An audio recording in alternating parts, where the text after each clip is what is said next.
Right, guys, can you hear me? Something went wrong, completely screwed up there with the intro. But can you hear me? Can you hear me through the mic? Can you still hear me, guys? Thanks for joining anyway. Dangle clacks. Don't know what went on there with the intro. Went completely tits up then. Anyway, thanks for joining, guys. We've got quite a few people in tonight. I appreciate it. Welcome to episode 34. Bit of new branding, bit of new logo as well. John McClintoff, thanks for joining. Gaming Vapor, I know you're here. You've been here quite some time. Who else have we got here? So I am looking at two screen, guys. So we've got Birdie, thanks for joining. We have Hungry Hippo as well. Thanks for joining, guys. John McClintoff, thanks for joining. Michael Mickey, thanks for joining. Neil Tibbets, thanks for joining. Thanks for joining. Right. Sweet. Thanks for joining. Anyway, it wouldn't be alive if stuff didn't go wrong, would it, really? But yeah, intro went all completely tits up, not the way I wanted it to go. But anyway, thanks for joining, guys. How is everybody? How we doing? Aussie Cup, thanks for joining. How's everybody's week been, guys? How's everybody's day been? What you're vaping on? It's been all right. Sort of a busy week, not a completely rammed week like it was last week. But yeah, quite a busy week. Dion, thanks for joining. Thanks for joining. Right, guys. Like I say, how's your week been? What's your what you're vaping on? I'll give you a little heads up on my buffet that I've got going on here. So let me just make some alterations here, make it all legit with YouTube. Just get that in the corner there. So still rocking the Pulse Mini AIO. I've got the SXK Mob Mini in there. I've got some, still got Reggie's 2.5 3-core staggered fuse Clapton in here, single coil. Still going nice and strong.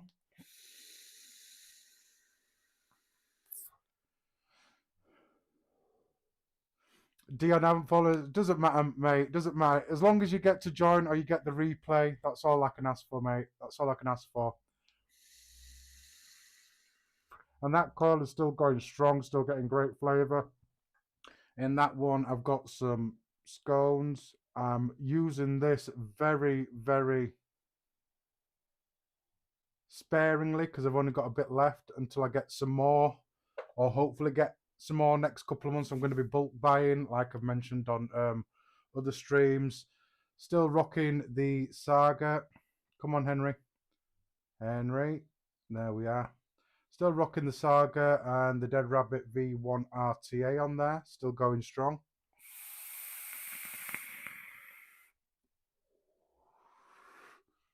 Nice.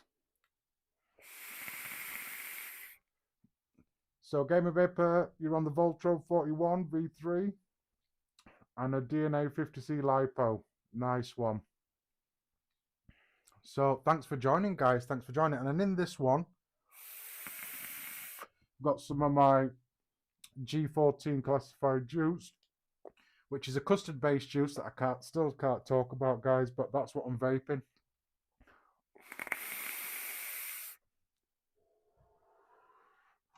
Yes. So I wanted to change my name as well because it's a bit of a mouthful. Just thought the way I've got it is just, it's perfect the way it is now. Short, simple, sweet, what I'm doing, you know, and not so much of a mouthful, like I say. So today's drink is a stout from Northern Monk. Come on, Henry. You're not doing good today, are you, Henry? Come on, camera. So there we are. So we've got Northern Monk Oath Imperial Stout. Opulent. There we are. Can't see it because of the light there. Opulent. 8.4%. Nice, dark, and rich. So I do like a nice, good stout, and I do like Northern Monk. Danny Mini and the Dwarf with Turkish tobacco. I know you're always on tobacco, Dion. I still need to try some tobacco. Like I said, last tobacco I actually tried. Let's go in for the pour. Wasn't quite bad, and it was just called tobacco, but it didn't taste like a tobacco. More like a RY4 sort of tobacco. So there we are. It's nice and cold. It has been in the freezer for a bit. Smells good. Cheers, guys. Everybody on the hashtag replay crew. Everybody that's watching. Cheers, guys. Hope you got something nice to drink. Oh, wow. Nice, rich, hoppy. Really nice. Dark, thick as well. Coats the back of your throat. Definitely a nice one. You get all the normal flavors you get from a stout, but extra rich. I'm getting some sort of coffee or maybe even some dark chocolate notes. I'm going to pair it with the Saga, the custard one. Swordfish V2. One of those mechs that I would definitely like to get one of these days. Just don't have the money. Turnstone I have. Unicorn for a pair of stags. That's nice. It's freshly built this afternoon. Sounds nice. Nice. So, like I said, I'm going to pair it with this one, custard juice.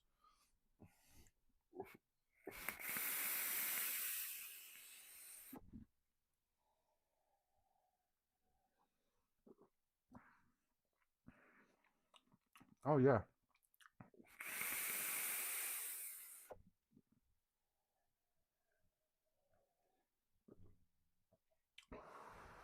Very naughty. That juice actually brings out some chocolatey notes to that stout. So that's not bad. Not bad at all. So we've got 10 of you in. So guys, I'm just going to blow my nose. I'm just going to snitch my mic for a second.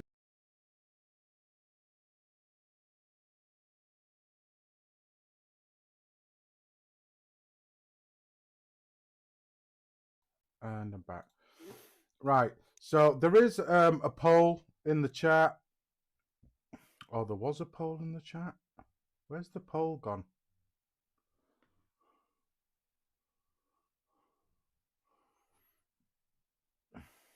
So I did have a poll in the chat. Just let me refresh my page here.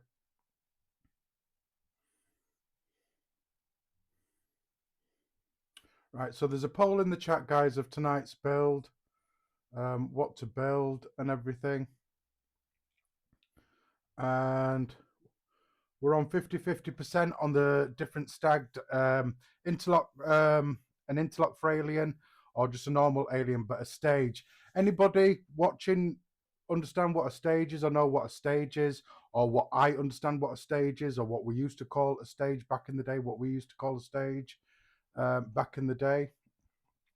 Anybody know that?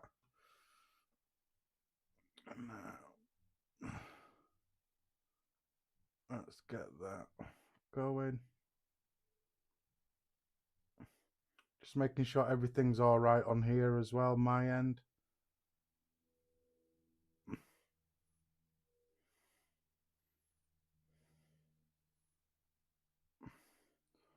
Let's have a look.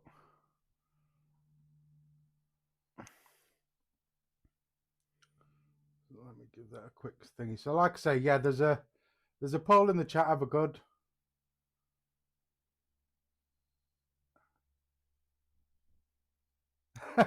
Birdie. What, like me, performing like a wanker here? Oh dear. I love your sense of humour, Birdie. Love it.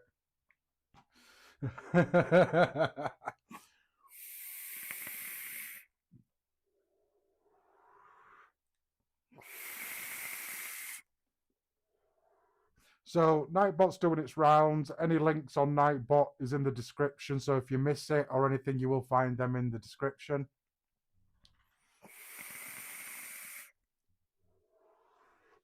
So obviously I'm going to leave that poll going for a bit longer.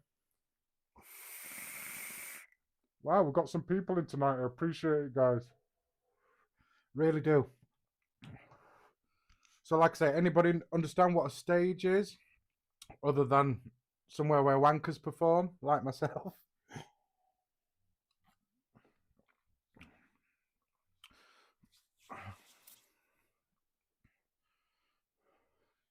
Getting some people now, getting some traction. Tim No Zebras, thanks for joining, mate. So the interlock Frailian, staged interlock. Just Josh, thanks for joining, mate. I appreciate it.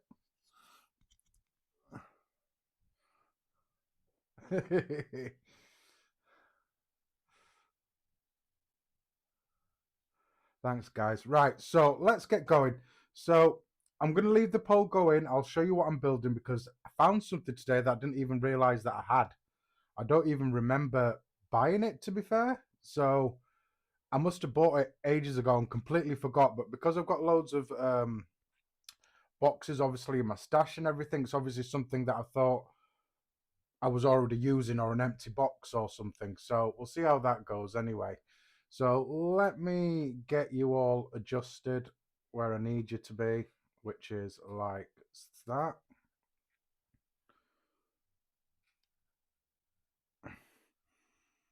Which is, I want you about there. Should be. Juice and drink just there. So it's this, guys. Now, I didn't pay no attention to this because I've got a recurve dual RDA that I use. And I was looking and I looked on the side and I'm like, that is not the recurve dual. So I got excited like I would because I thought it was a recurve OG V1, but it isn't. It's a V2 recurve by Mike Vapes. So I thought I'm going to build that. I didn't even know I had one. Don't show you any websites or anything. That's what's in the box and everything like that. So I thought, oh, I'm going to build that. Now, like I said, I've wanted one of these to add to my collection, and I was going to buy one, but I didn't realize that I'd got one. I thought this was the box to my recurve dual until I saw the picture on the side, because the recurve dual has just got a straight barrel. It hasn't got a curved barrel. So yeah, so hasn't been used. So I must have bought it and just completely forgot about it. Aussie Cup, you like this RDA? I would have preferred the original. I do want an original, but they are hard to get. So yeah, recurving gunmetal. This isn't black. This is gunmetal with the drip tip. You get your usual thingies in the box: coils, tools, spares, O-rings, post screws, tools, and everything. There is one tool, but I've already taken that out. So yeah, nice little find there for me. Anybody else use the recurve or the recurve dual or the recurve V2? This one here. So yeah, it's one of those with one of those diffusers that comes with a single and dual core diffuser. Postless deck, nice deep juice wells, also squonking as well, double O-ringed just there. So let me just adjust this camera a little bit. So that's the underneath of it, recurve. So this is why I got excited, because I thought it was a recurve number 1, because it doesn't say the recurve 2 on there, unless the U represents the 2 on the recurve. Sorry about the glare, guys. Mike Vapes and all that palaver. And then if you have squonk mode, they come out of those side pieces just there, those holes just there below the deck. Nice curved deck as well. Phillips screws.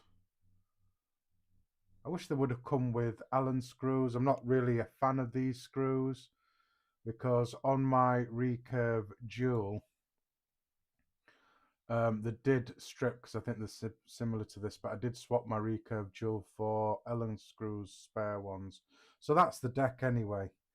And then your reducer, peak, or Delrin reducer there's got two little bits on there that corresponds with the deck.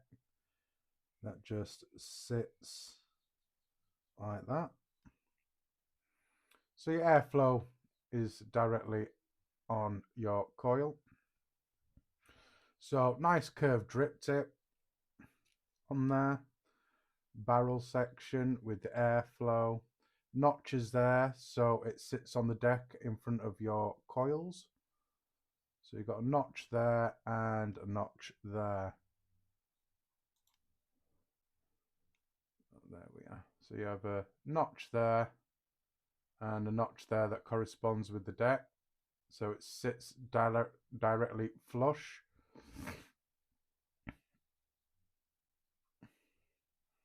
It would look nice on a squonk mod. I don't have many squonk mods. I've got a top side and a pulse squonk. I don't have many squonks, to be fair. I'm not really a squonk person, but I do like to squonk. It's not that I don't like to squonk. And there is your top cap for your airflow.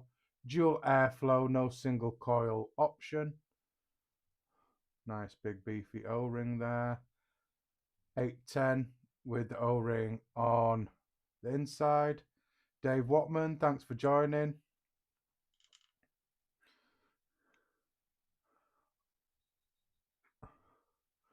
$5mm, wow, Aussie Cup. Thanks for joining, Dave. Thanks for joining. How was the home zone?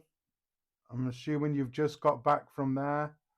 And that is the top cap with the top airflow and the drip tip.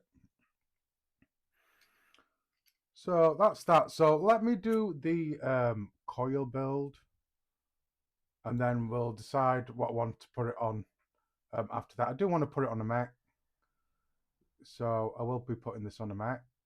So yeah, Recurve V2 that I didn't know I had. So let's do that. Let's have a look at the pole for the coil. I'm not surprised, Dave. Obviously working there and all that, setting up your stall and everything, and then packing your stall up. No doubt you shattered, so I appreciate you dropping in, my brother. So currently in ahead is the interlock Fralian, stage Fralian. Anybody else want to comment on the staged part? Let's get you a bit centered like that, so you can see.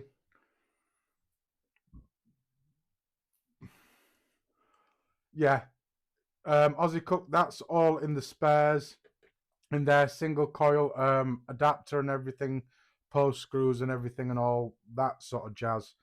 Nice stuff. So a stage build, if you don't know, is basically your normal coil, and then you stage it with another wire, whether it be round wire, another type of coil like just a Clapton coil. You'd stage it with that and double wrap it or force wrap it in between. Now I'll probably just use round wire, because whenever I've done a staged build in the past, I've done it with round wire.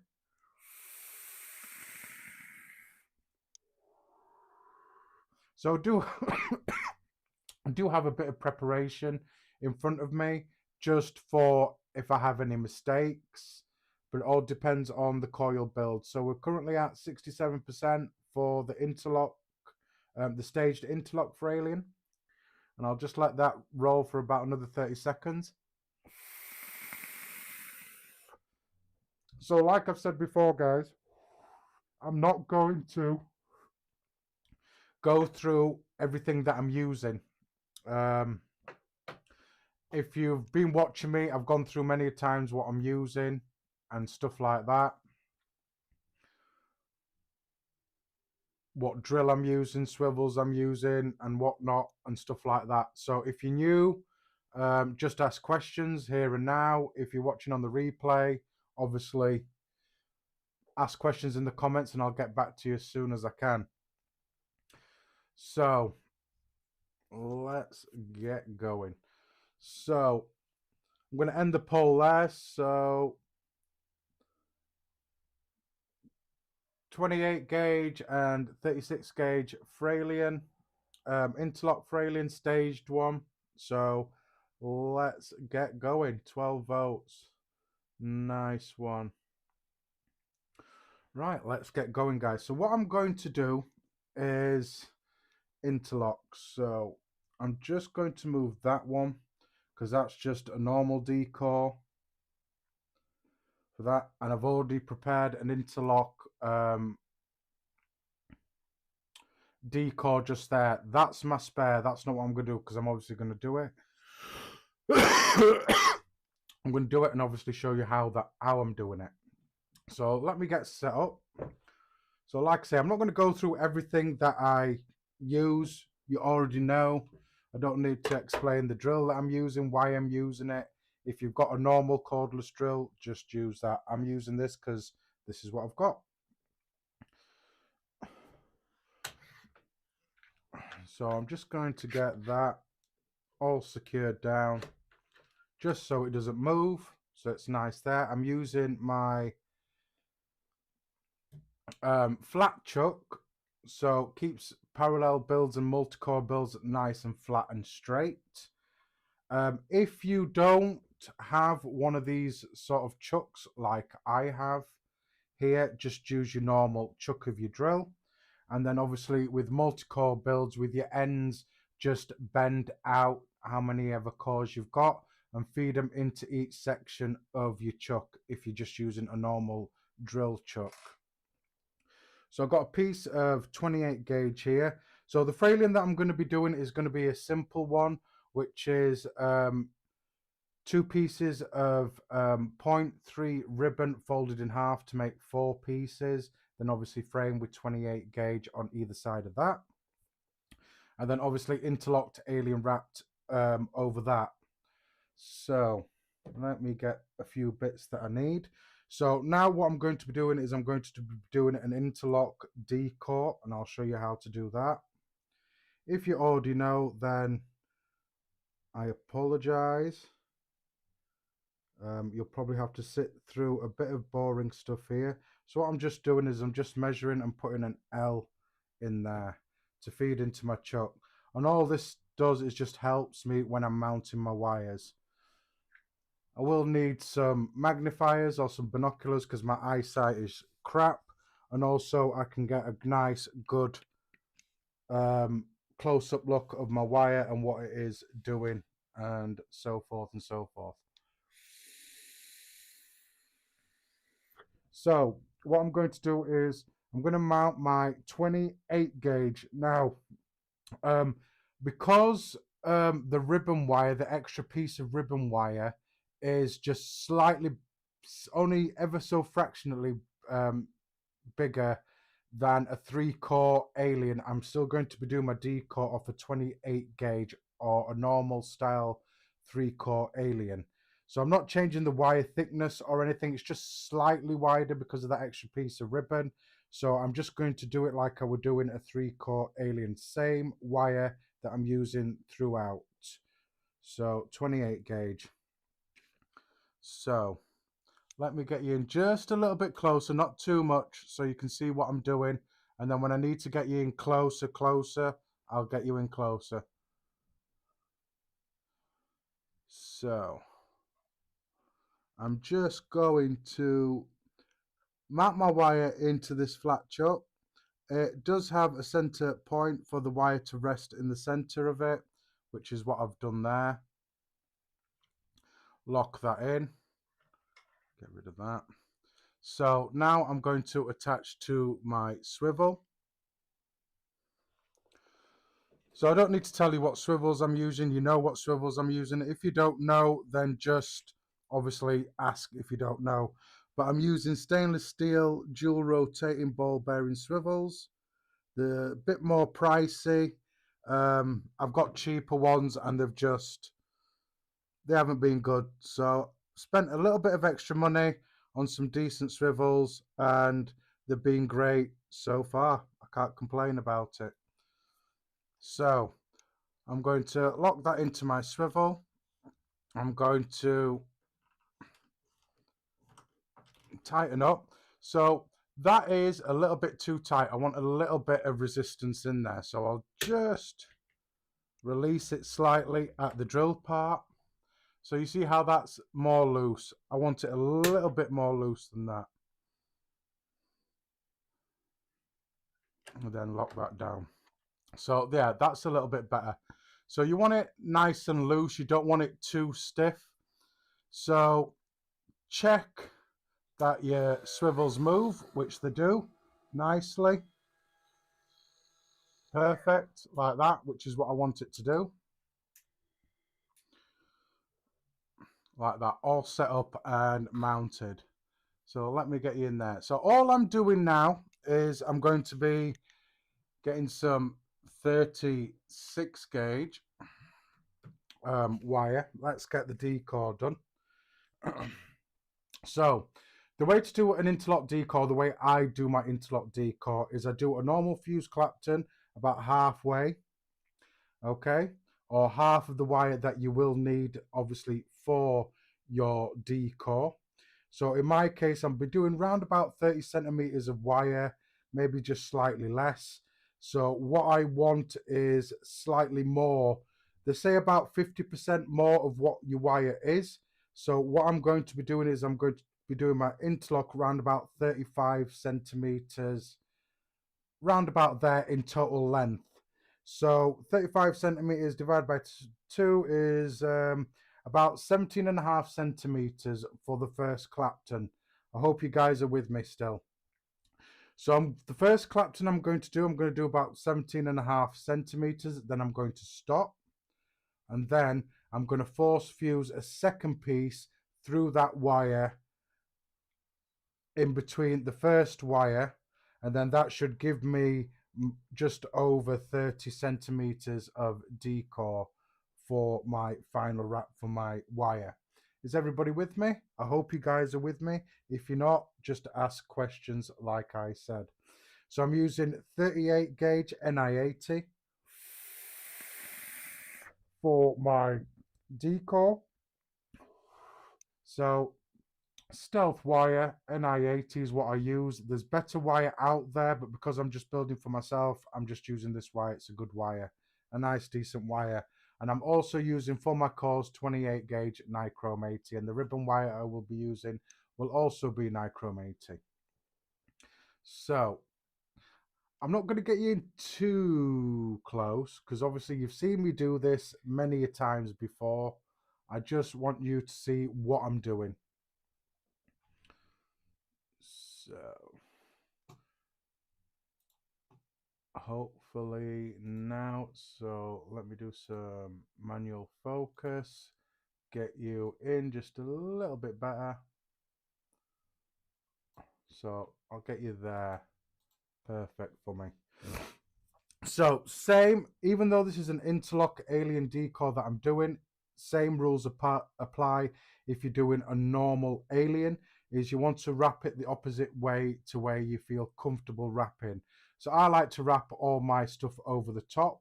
So my D-core, I'll be wrapping the wire from underneath. Now, if you're the opposite way around and you are more comfortable wrapping underneath, do your alien D-cores or your interlock D-cores over the top. You do it the opposite way round, you feel comfortable wrapping your final alien or interlock wrap. So I will be rolling this backwards. So I'm just going to release my wire like that. So nice thin wire, so it should be slightly easier as well with an interlock as well than it is with a piece of 36 gauge. It'll be slightly easier, not much, but will be slightly easier to handle. So I'm just going to lock this wire in here on this little leg here. So once I've got that locked in and secure, so good thing about this chuck as well, I can slam it all the way to the end, but because I'm going to be force fusing, I'm just going to do a couple of loose wraps just to make that second fuse fall in nicely. And then you just want to do a normal Clapton 90-degree angle, okay, not slightly veered off, just a nice 90-degree angle, and then get going. So hopefully my mic is drowning out the sound of the drill, and then I'm just going to keep an eye on this, stop every now and then just to check the length. So I want roughly about 17 and a half centimeters. I rather have more decor than I need than have less and need it, basically. So like I say, I hope my mic is doing its job and drowning out the sound of the drill. So I'm not holding my spool too tight. I want that decor to be able to move off this core wire as well.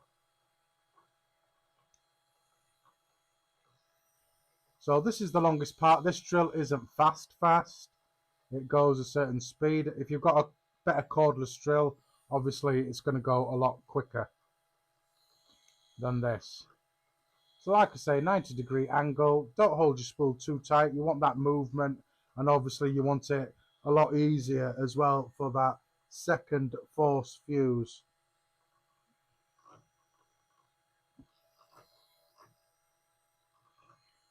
So I'm just keeping an eye on the wraps, making sure that they're nice and consistent. Putting a decent amount of pressure on there. So if you're doing an interlock decor, if you do mess up slightly with the spacing, don't worry too much about it. It's not the end of the day. You will be force fusing a second piece of wire through that. So obviously that second piece should take up that slight slack from the first fused decor, if that makes sense, guys.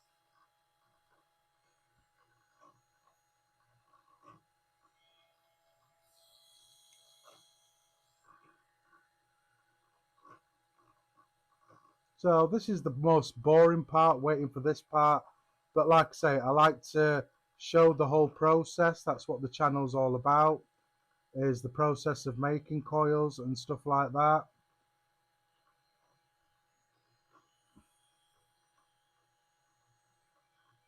So you want to see every stage that you're doing. So I am about here. My wire's about here.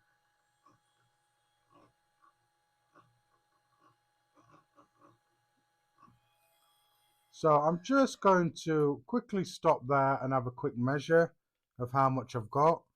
When you do your first fuse,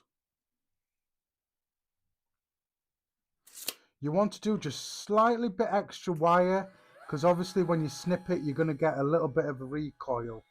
So I'm about where I need to be. I'm just doing a little bit extra, just take into account that bit of recoil that's going to happen. So just keep an eye on here. As soon as I chop it, it's probably going to recoil back a bit. So hence why I do just slightly bit extra. I'm going to leave a tail on there. So as you can see there, it did recoil back a little bit. So let me just check my final wire, which is about there.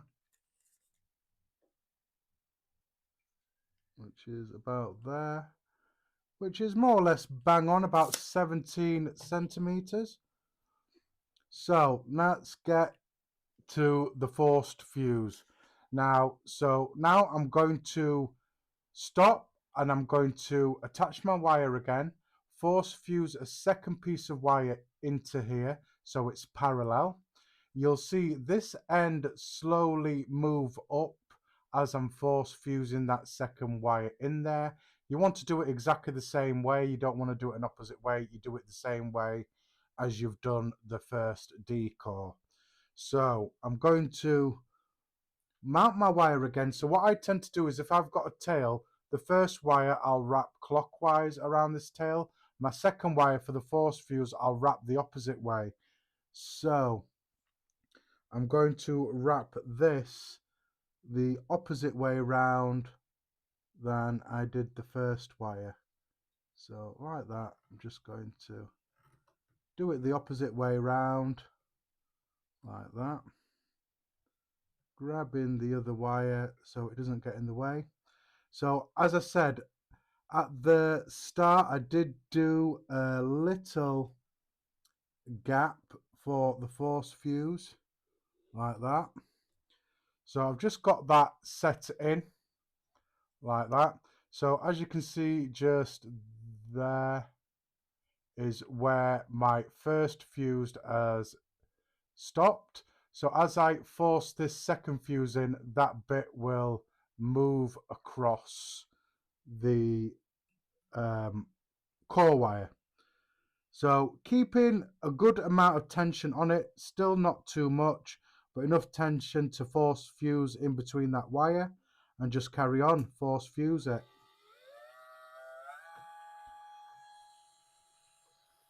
So keep an eye on this bit here, it will move up as this is force fusing, and then what this wire will be is parallel with that wire. So again, I'm not holding it too tight, I'm just holding it slightly tighter I did the first time around, just so it force fuses in between there. So let me just turn that off.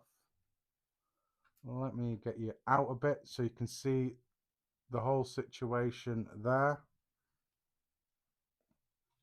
Let me take this lock off. There we are. So carry on. So there is other ways you can do it. If you've got two spools of the same gauge wire, obviously you can hold two spools and just parallel it straight away. I don't have two spools of the same wire, I've only got one, so I'm doing this method with the force fuse, and it's also a good popular method. Now if you do make a slight mistake, which I have just there, very carefully just reverse your wire and go past that point you messed up. Right, now if you've got some kinks in your wire, which I don't, if you do, just run your finger down it and it should straighten it back up. Make sure that your wire, your drill is in the correct position, and then go very slowly fusing the bit that you unwrapped very carefully. And then once you get that point of the spacing, carry on.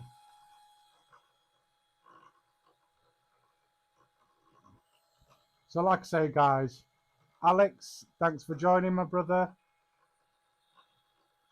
I appreciate it. Hope you're keeping well as well, brother. So like I say, I'm using these, it's just so I get a nice close view. I can check any mistakes. And obviously while I'm force fusing the second wire into the first wire, I can make sure I don't have any mistakes. And if I do, just like a normal alien, it's probably the only time you can reverse and correct your mistake. Otherwise, on your final alien wrap, you can't do that. You just got to go with it and carry on. But like I say, I do have spares there just in case it goes wrong, that I did before the stream earlier on today, just to make sure that if I do mess up, because I do mess up, I've messed up many times on my live streams, I've messed up. So if you're new to doing it, just do quite a few decors. Do about 4 or 5 decors is the best way I can explain it to you. So if you do mess up, you can just undo your decore and just try with another decore.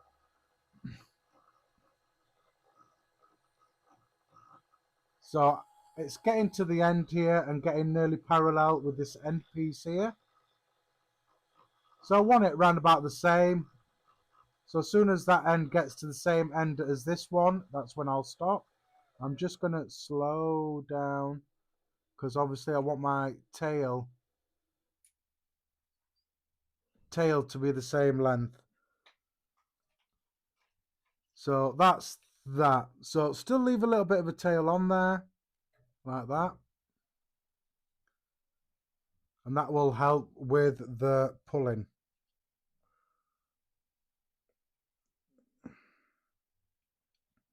So let me just lock off this wire here. So I am using these little clips, just helps keep it nice and I don't waste any wire as well. So that is the decore done, the interlock decore done, the force fuse, Hungry Hippo.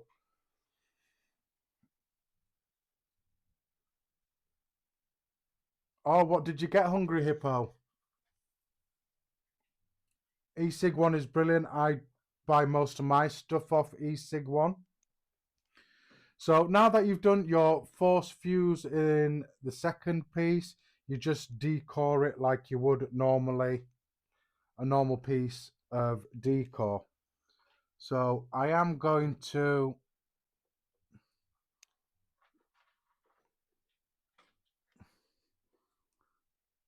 there we are. So I am just going to chop this end off there like that. And what I should have done probably before I did that is just make sure that I've got these two tails here chopped, which is good. And then very carefully pull my decore off. Very carefully. So just be careful now with the interlock decore. That is your interlock decore done just there. And ready. Now, I've used this wire so many times on different builds. So I won't be using this for my frames. This will get used for another decore some other time at a later date.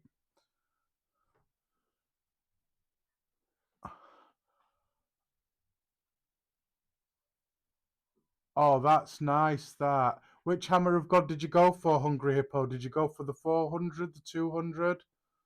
I don't know, the Shinobi version. I don't know if they've got if they've just brought out another Shinobi version.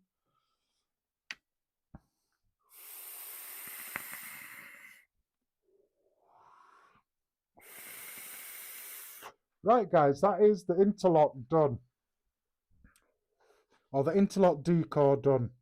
That's probably the easiest part of the build to do. So let's get the frames and the ribbon wire all set up. Now, if you're new to ribbon wire, the best thing I can suggest to you is just to get a thicker ribbon wire before you get used to it. Now, 0.5 and 0.4 is very easy to work with, but the 0.3, which is what I'm using today, can be fiddly. So I wouldn't suggest that for a newbie that's just getting into building freshly. I did struggle a bit, but then I took to it like duck to water. But it is a very, very thin wire and can be fiddly. So I'm having 4 pieces of ribbon wire, which is going to be stacked. So I'm going to get myself 2 nice long pieces, which I'll fold in half, which will give me my 4 pieces. Now I want extra just for chopping, obviously, making everything level and everything, and chuck and whatnot, and blah blah blah blah. So what I'm going to need is I'll pull myself off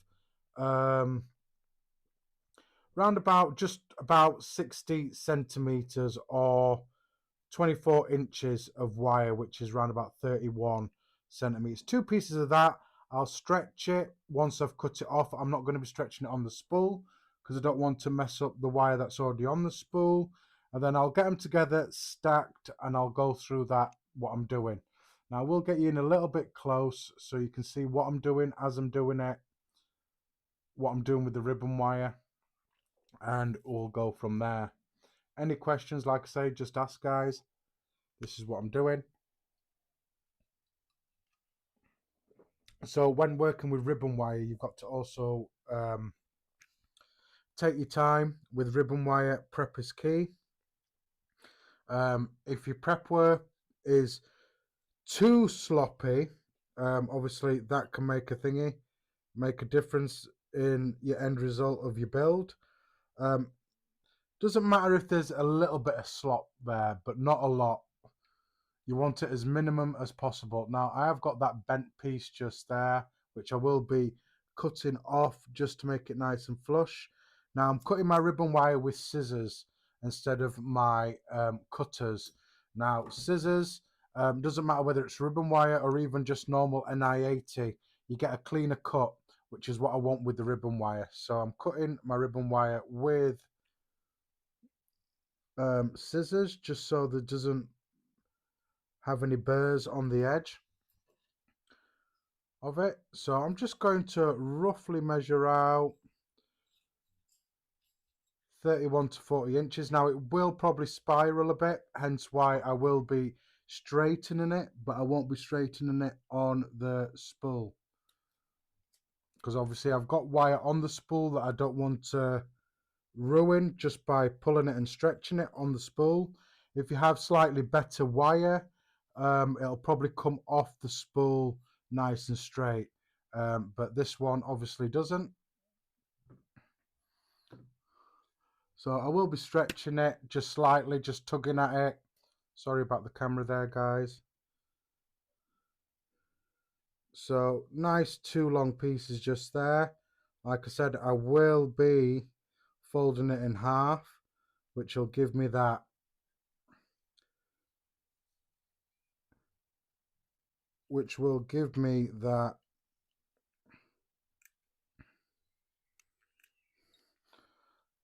four pieces stacked. Just making sure that's locked in and I don't get no spools. So as you can see, they're curled up slightly just there. So Hungry Hippo, you got the 400 18651 in gunmetal. That is gorgeous, mate, gorgeous. I would like one, but just can't afford one at the moment. I do have an OG clone Hammer of God, so yeah, it'd be nice to have a Hammer of God in the collection that is an authentic and not a clone. So I'm going to be stretching this with 2 pieces of wire, 2 pairs of pliers, sorry. So I'm not going to be stretching it like I would do a piece of Kenthal. I'm going to be giving it just a slight tug, just so it's straight, is what I'm going to be doing.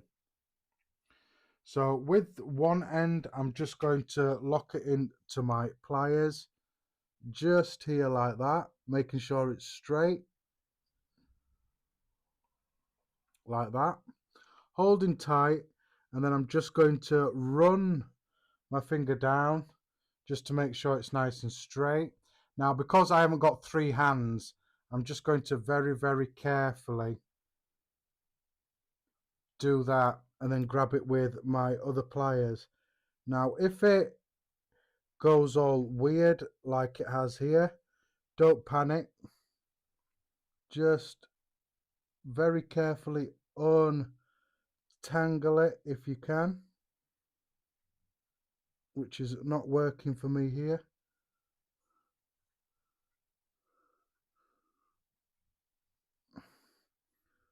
Right, don't tangle up on me now.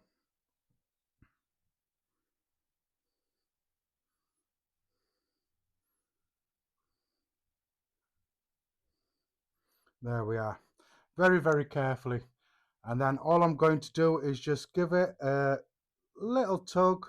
Nothing heavy, just a little tug. And then that'll straighten stuff out for you, just like that. Now, Let's see if I can do the same with the other piece. So I'm going to do exactly the same with the other piece. You're doing an 8-ply stack yourself at the moment. Nice one. Are you just doing a normal fuse staple, frame staple, or are you doing an alien one, Hungry Hippo? A Fralian one, sorry. So very carefully grab it with this side, making sure there's no kinks or anything in it, which it isn't. Hold tight on your pliers and just very carefully, like I say, nothing major, just give it a little tug and it should straighten up like that. Now, to stack them together, different people use different methods. Some people use spit. Fralian, nice one. Some people use spit. I don't like using spit, even though it's my coils that I'm going to be using myself. I don't use spit. Water doesn't work for me, so I use base mix, which I've just got in a old Lucasade cap with a piece of sponge. Just got a bit of base mix there, and the stickiness helps keep it nice together. So what I'm going to do now is I'm just going to pick these wires up and get them stacked. So all I'm doing here is I'm just making them level like that. So that is more or less stacked. So all I'm going to do is, one of the reasons why I like extra wire is because I trim the ends and make them all nice and pretty. So there's no kinks or anything in it. Like that. So fiddle around with it. It can be fiddly if you're new to it. Just make sure that those two wires are stacked, which these are nicely stacked. I've run my finger down the other end just so I can cut the other end and make it all nice and level and smart, which is what I've done there. Run my finger down again. So I want round about middle of that wire. So now with my base mix, I'm just going to touch it a little bit with my finger just so it's wet, and then I'm going to run my finger down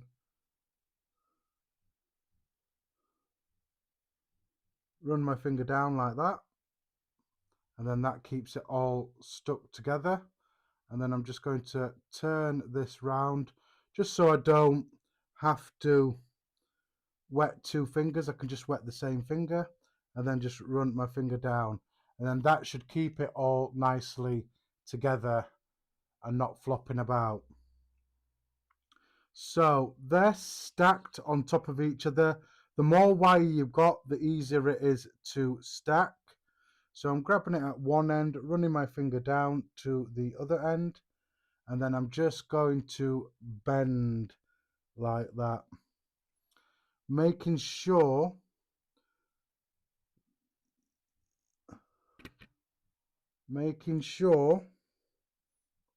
that I'm not overlapping it, and I'm getting these two ends more or less parallel. And then I'm just going to run my finger up there like that, making sure there's a nice little loop there. So I'm just going to get this small Allen key just here like that, and I'm just going to make a point there like that. So once you've got this end sorted, don't worry too much about this back end of it. You just want to get this part stacked like that. So that is stacked like that, which is basically what you want. You just want it stacked like that. So what I just want to do is give this a quick little measure. I want to just put it there because I want to get my frame. So it's 28 gauge, which is the frame, is what I'm going to be using. So same with this one, I'm just going to get a nice long piece, fold it in half and put it around. So again, around about the same amount, just over 60 centimeters. I want my frame to be longer than my ribbon stack, just to make it easier for mounting into the chuck and whatnot. So with the NI80, just give it a little tug like that. Not a big tug, you just want to give it a little tug. And then chop it off there.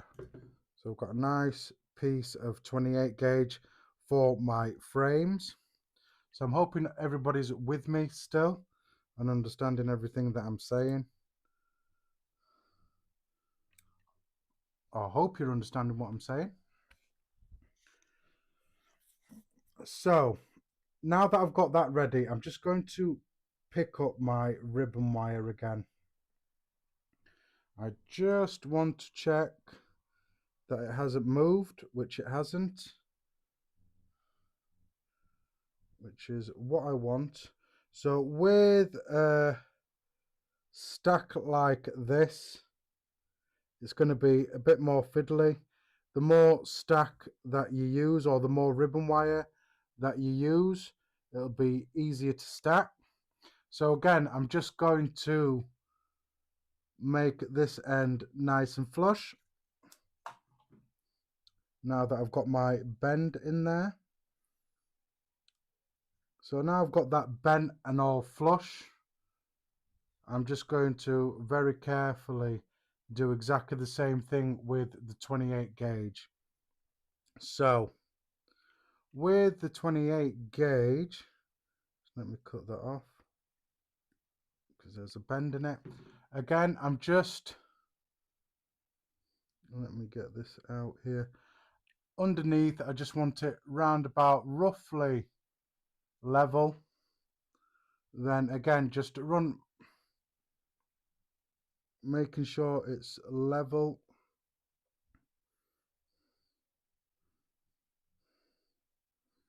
So making sure it's level, just again,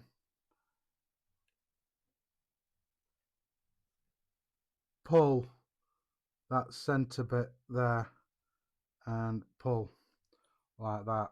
So that is your frame ready. Now let's get some spare wire here.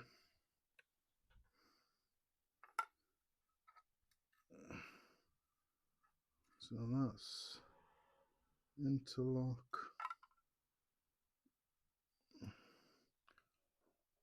So I'm just looking in my thingy wire just so I can get some spare wire out of it. So any offcuts or anything I keep for situations like this.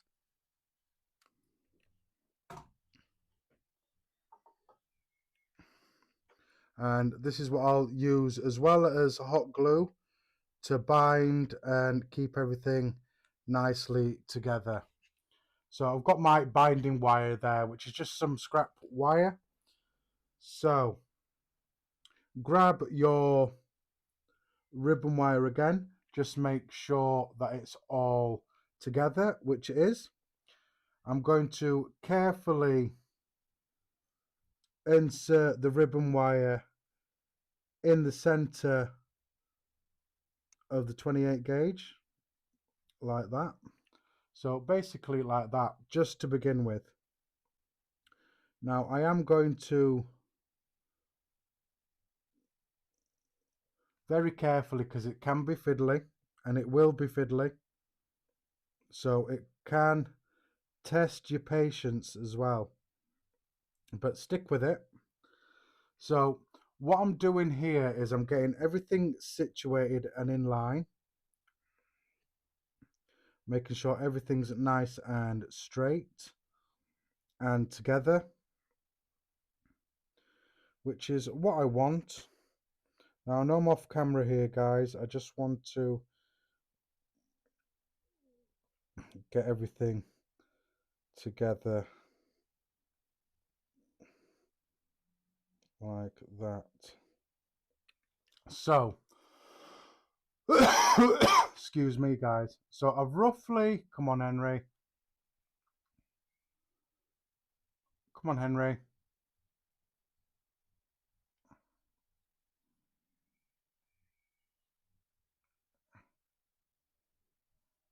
so I've got it like that. So I've got my frames on the outside and my ribbon on the inside. Now with my scrap piece of wire, I'm going to bind these wires together. So you don't need a lot, you just need enough to bind it. So to put a couple of wraps on there, just to keep it all nicely together and tight. So it doesn't really matter how many times you wrap around it. You just want to make sure everything's flat and even and flowing the way it should be. So come on Henry. So there we are. So I'm binding it together like that to begin with some wire.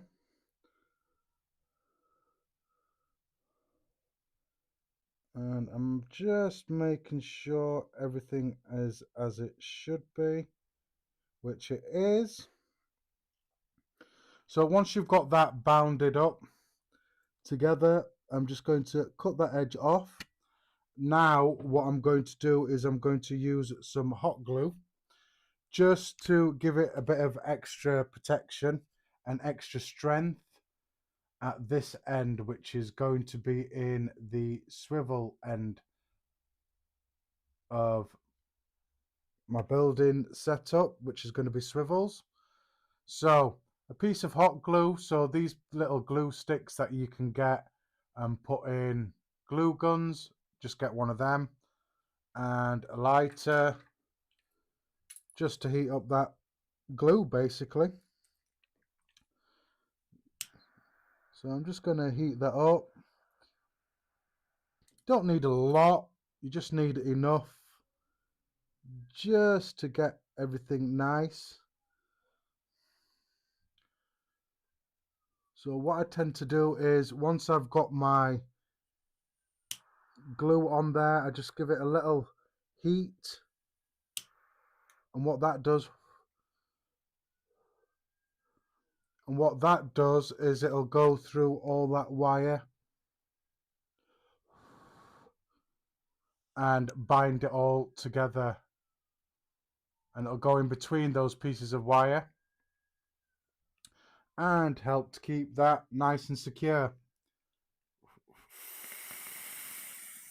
Give it a couple of minutes to cool down. Alternatively, you can blow some vapor on there, it'll cool it down a lot quicker.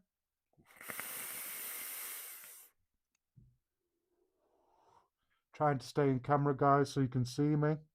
So I apologize if I do veer off.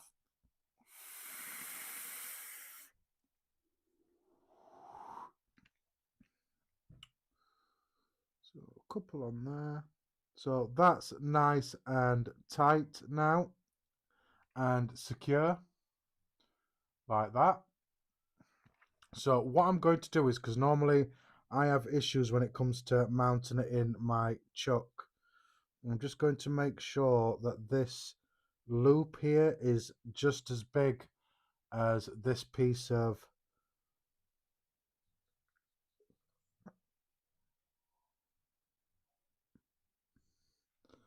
this Allen key just here, and I know that loop will fit through my swivels. Now what you want to do is you want to run your finger down. So come on Henry, So you want to run your finger down, keeping everything nice and tight and situated.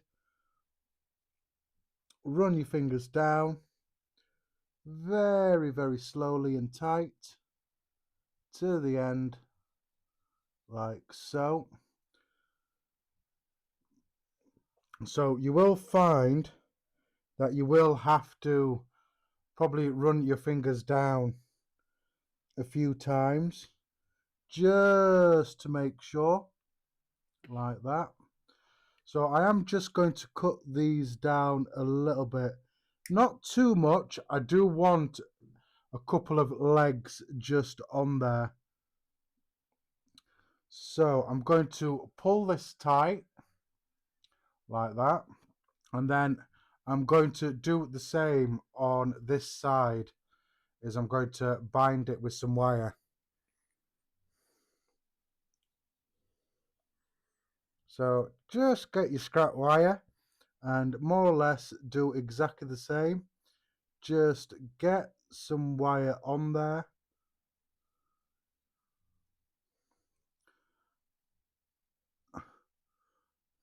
Or try and do that.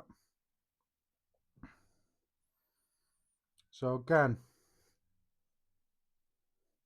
this will test the strength of your fingers as well.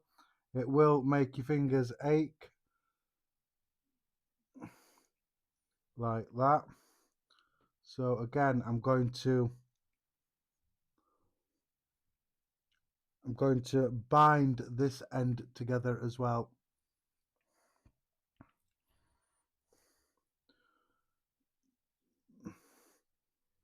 So again, I'm just going to bind this end, keeping everything nice and straight, which is what you want. You don't want anything moving out of place at this end.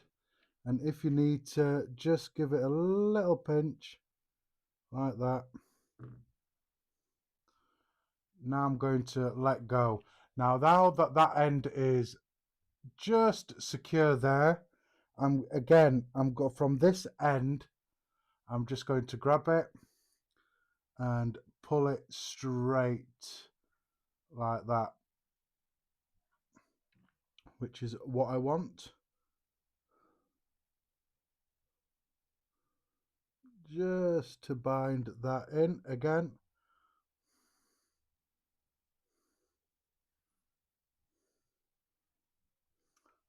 And then once you've done that, again, just clip your end off like that. I'm going to clip this end off as well, like that. So I'm just going to rest that because my fingers are absolutely killing me. And I try not to hit the camera as well. Hope everybody's enjoying stuff as it's going, guys. I appreciate you all here.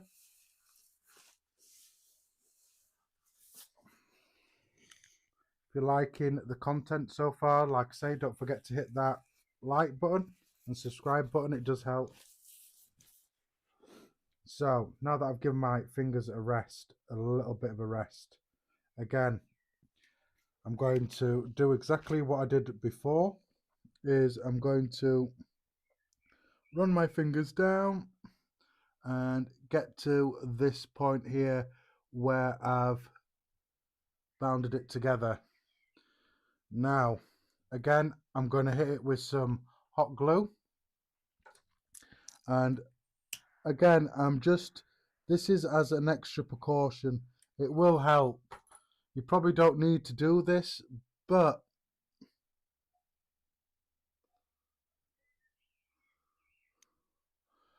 for me, the way I'm building and then obviously doing it on camera as well,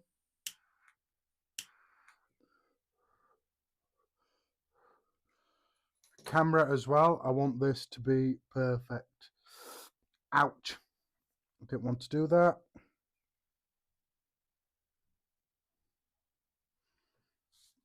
And that is hot glue everywhere. So let me just pull that tight again. like that.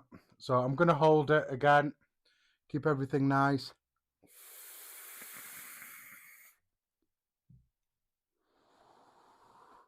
I want to cool that down again, and that should be good, guys. You just want to keep it nice. I've got some extra pieces out there which I want to keep because that's what I'm going to be mounting into my flat chuck. Now, if you don't have a flat chuck, like I said, these ends you can just bend out and put them in a jaw of your drill chuck. So that is the piece of ribbon wire and everything all together.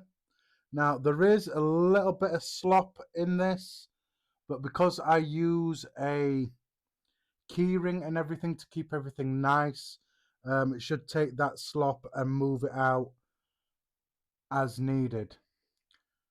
Right, now that that is more or less ready, I'm going to get everything set back up and ready to mount to the drill, and we'll get this Mochoco wrapped.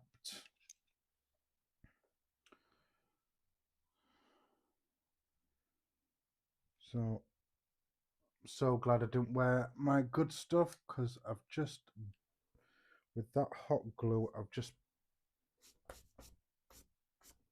got a big hole in my thingies now. So enough of that.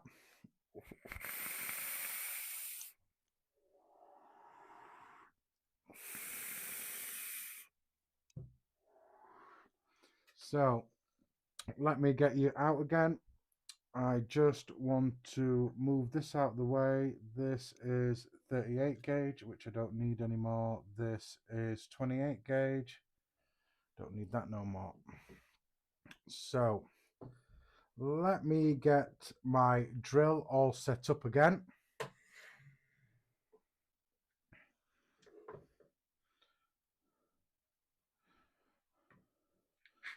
So again, just secure your drill in. Doesn't matter which drill you're using, whether you're using something like I'm using, or just a normal chuck of a normal drill. So let's get everything mounted. So I'm just going to open my chuck here. Just get rid of a few things so it's not so crowded here. I don't need the hot glue.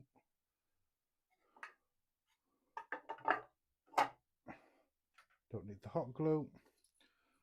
Don't need that. So I'm going to bring in my swivels.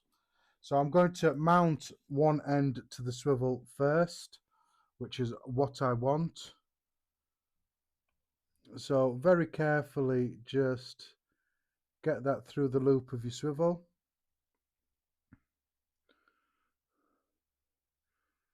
Like that. And then see where you are lengthwise, like that. So I will need to come out just slightly like that. So I'm just running my finger down, really. Make sure everything's nice and straight, which it is. I am going to shorten a couple of these legs here, just so it'll fit into my flat chuck a little bit better.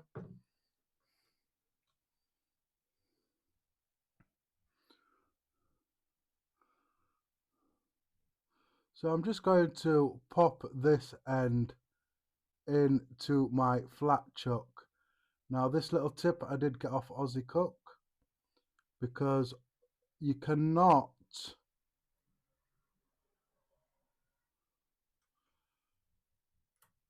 you can very easily damage your ribbon wire putting it into a chuck. So hence why I've got my frames just slightly longer than my ribbon to mount into my chuck. And like I say, I got that little tip from Aussie Cook.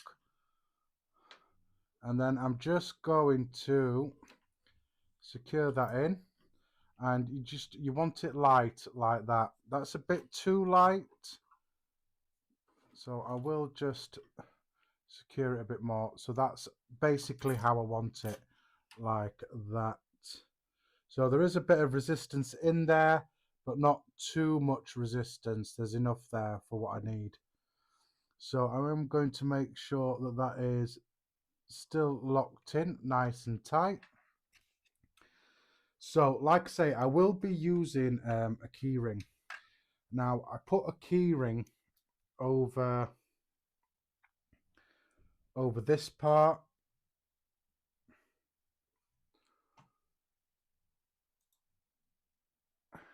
Come on.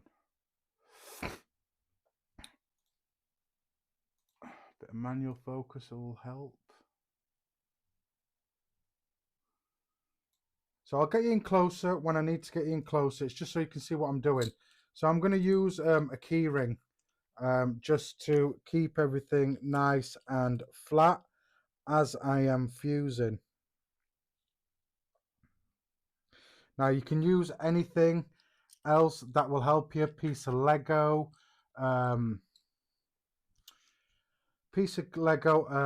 hair clip, hair snap clip, those curved hair snap clips.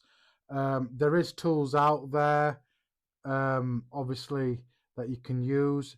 I've got guides as well in there. You can use a guide. I'm just going to use a simple key ring, and all I'm going to do with the key ring is I'm going to slide it over these wires just here, and all that's going to do is it moves nice and freely, but it'll keep, as I'm fusing, these nice and straight, and it will not allow me to overlap. Now that keyring's just a bit too slack on there, so let me just grab another one. That keyring's obviously been used and has got a bit loose, so again, just let me grab another keyring and slide it over. There we are. So that is a lot better. So it's a lot more tighter than the other one, but slack enough for me to just be able to move my keyring along as I'm fusing, like that. So just making sure I haven't. So Nick, thanks for Joining. Nick 420 Kid, thanks for joining, my brother. I appreciate you joining. So now that we're all set up, so let me just get you in close here so you can see basically what I've done. So there, as you can see, basically is what I've done. So frames are slightly hanging out past the ribbon. So the ribbon just stops here where this hot glue is. And then the frames stick out so I can stick into the flat chuck. So my frames are still the same. 28 gauge frames on the outside. 0.3 ribbon on the inside. 2 pieces folded in half, stacked to make 4 pieces of ribbon. So you got 28 gauge, 4 pieces of ribbon, 28 gauge, just like that. So that's all set up. So let me take that off. Now let's get to the stretch. I'm just going to take my hoodie off, guys, because I'm getting a bit warm.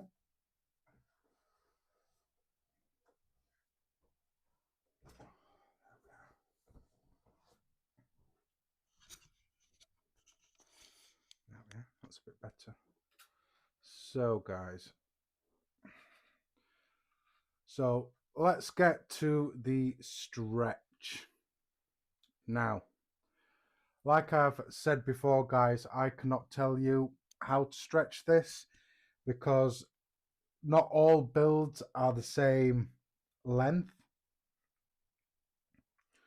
Not all builds are the same length, they're different lengths. And depending on that length and depending on how much decore or interlock decore you do, depends on how you stretch it. Hence why I say if you're new to it or just getting into making aliens or interlock aliens, bang yourself out more than one decore, which is basically what I've done, just in case I mess up along this live stream. So we'll go from there.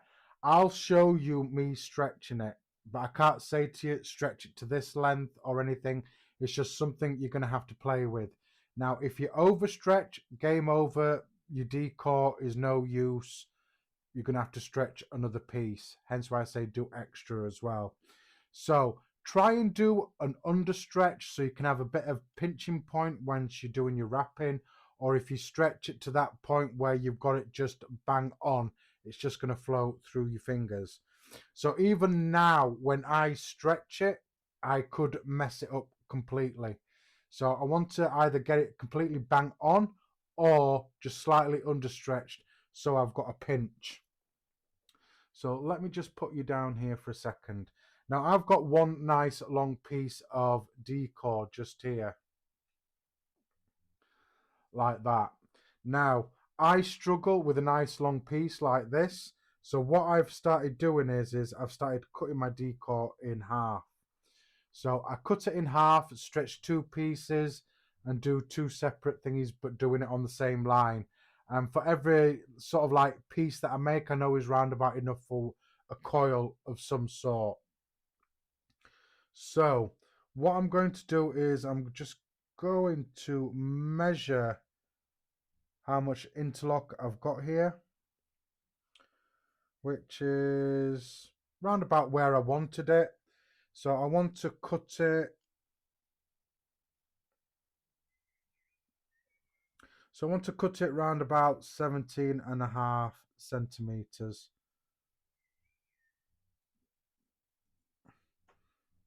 Like that. So I've cut it in half. Like that. So, like I say, I like to have extra just so I've got extra and stuff like that. So what I'll do is I'll stretch one piece, do half of it, stretch the other piece. So, like I said, I will show you me stretching it, but I can't tell you how to stretch it. So if I put you there so you can see what I'm doing. So I can't tell you how to stretch it. Now, what I find also with interlocks is they can be right stiff.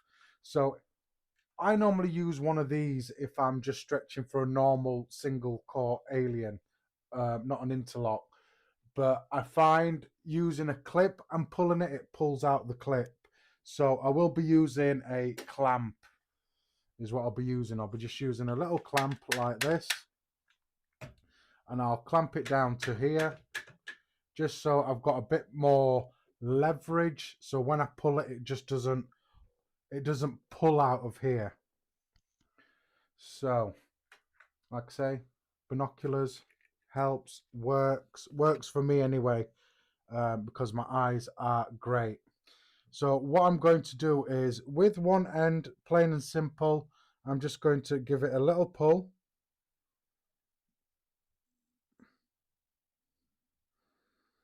I just want to get that pull started off on one side, like that. Come on, Henry. So I just want to just roughly pull one end like that. And that's what I'm going to mount into this clamp.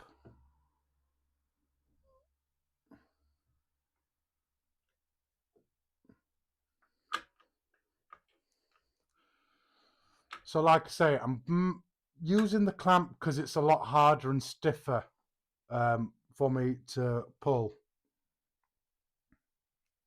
And then the same on this side. I'm just going to pull the end slightly, just to get that something for me to grab on here. So I will adjust my chair slightly because I won't want my chair right close to when I'm doing it. I want plenty of room, obviously, here. So it's either going to be perfect for me right now or it's going to mess up for me right now. So grab your end, very tight, and then I'm going to just pull. So I like to look as well, which I think it'll be round about there. I do hope that I haven't just overstretched it. I'm hoping I haven't just overstretched it. So now what I'm going to do is, because this is going to be on my carpet, I'm just going to clear up this end here and just let that drop. I'm going to release this end. I'm going to release this end here. Now I don't have to clean up as much on this end, but I do want to get it in there. So the way I tend to mount it is I will pull the frame just with my nail, just to get that wire in there like that. And then what I'll do is I'll push it all the way up to this end like that. Right, I'm hoping that I did enough decor now, because that's made me think, oh. So let me get you in nice and close again. So swivel you round and let's get you in nice and close like that. And manual focus so you can see nice up and close.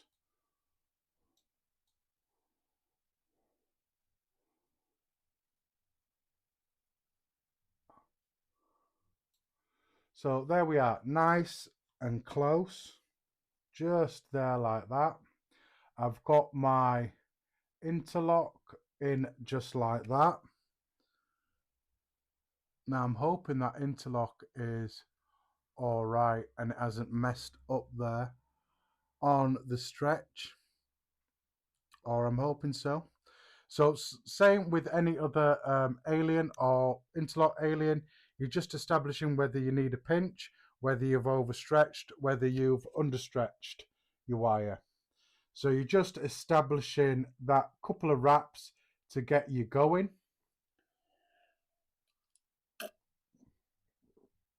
Which I'm hoping one wire hasn't slipped, just the way it's looking there. I'm just hoping it hasn't slipped. Make sure that your drill is in the right direction. So you did your decor from underneath, I'm wrapping from over the top. Right, let's see this now. So I'm going to use an extra lens. So I'm using an extra lens just so I can get in nice and close and see what I'm doing. And also it'll help me establish where I need to be with my pinch as well.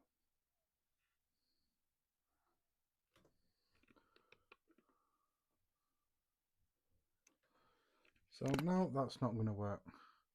I'm sure I did that last time and it didn't work. Anyway, let's get going anyway.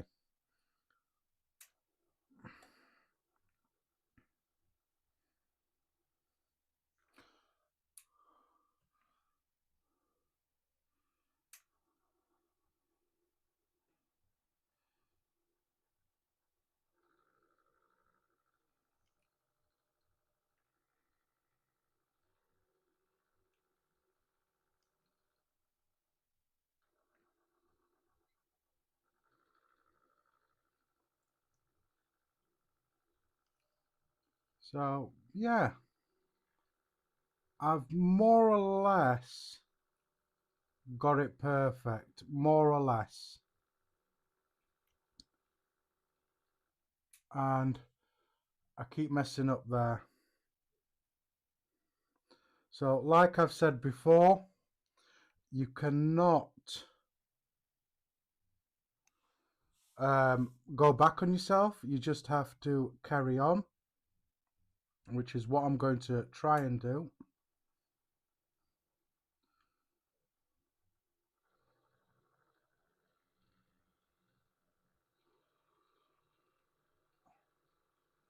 So I do need a bit of a pinch on there.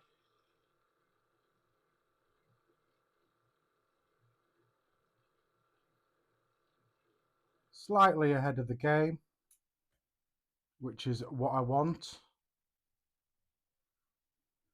And again, I'm just going to, like I would do with an alien, I just want to get that first wrap situated.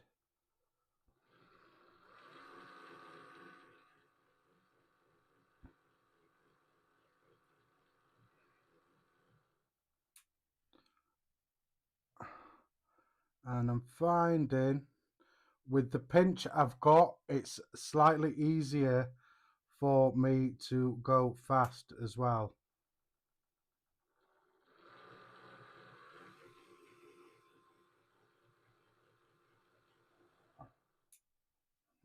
Like that. So it's not in any way perfect.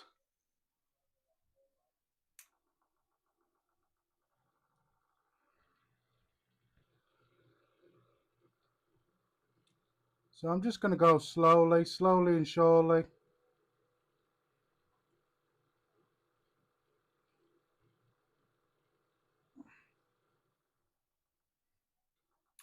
Like that.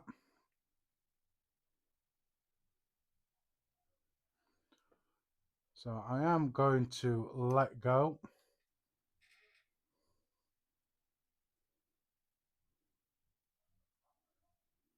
So it isn't the best interlock I've ever done, but it's an interlock nevertheless.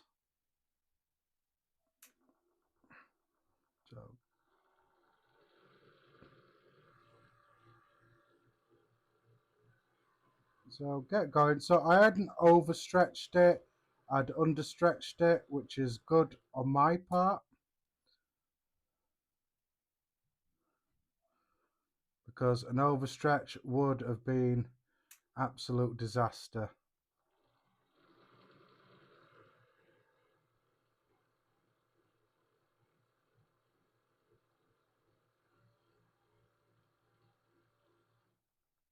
And again, slowly but surely, and then move along,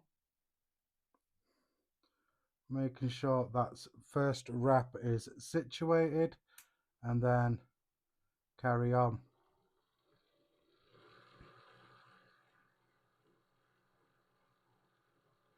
So it will take a bit of time for you to get used to it. You will find that you have to hold an interlock decor slightly tighter than you would a normal decor.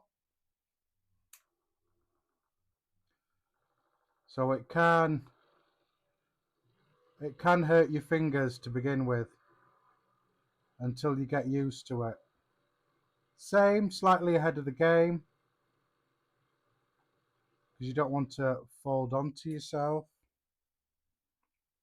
I am going to slightly adjust my hand because I'm getting to the end of this little bit of decor. Just making sure I haven't missed anybody's comments or anything. So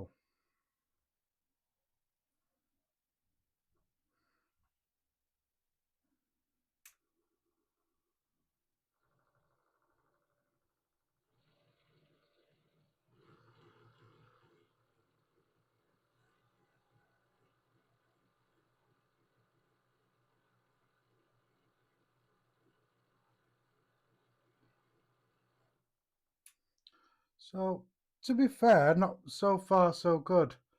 It hasn't messed up as much as I thought it was going to mess up. But yeah.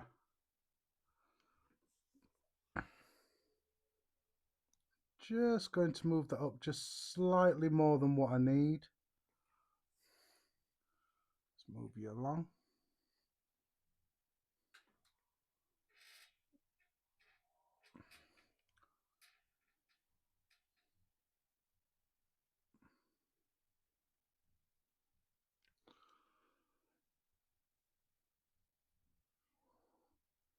So I'm just going to adjust.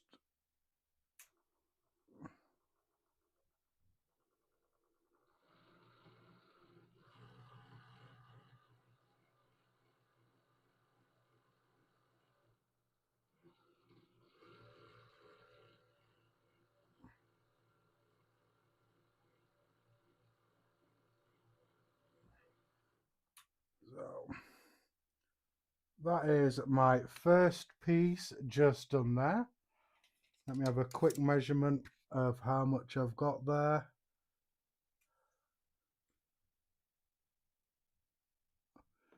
That looks good to me. So I'm just going to move that across. So that's the interlock. It's not my best interlock that I've ever done, but it's an interlock nevertheless.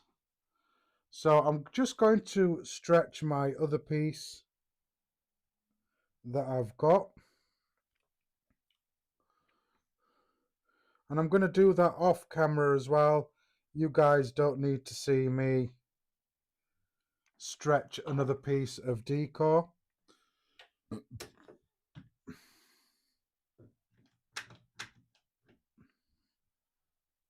So I'm just going to quickly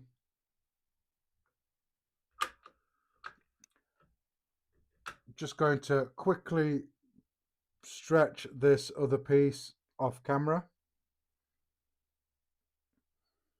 Obviously you've seen me do the first piece. You shouldn't need to see me do the second one.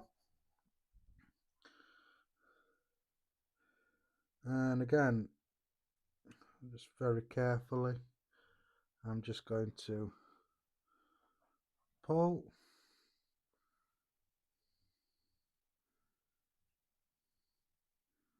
Which is about there, should be good. And again, hopefully I haven't overstretched it, and I've stretched it just good. Obviously if I've overstretched it, it's game over.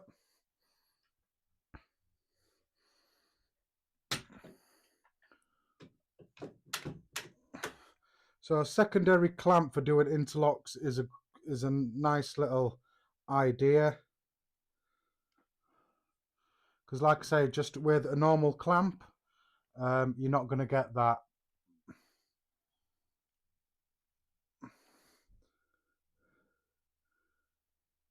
You might get a bit of slippage in there. So now that I've done that piece, I'm going to do exactly the same, only just down here further on. Just going to slide that piece in there like that. I am going to cut the tail off that old bit and then just very carefully move it over.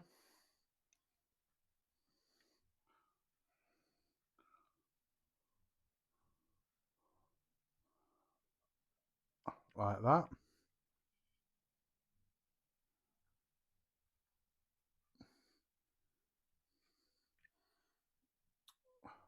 Basically like that. Start off again with the second piece. Come on.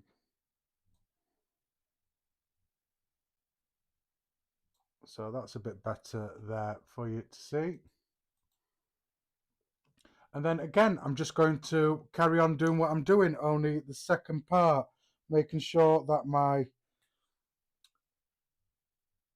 wire isn't catching on anything. And then just same as the first one, you're just establishing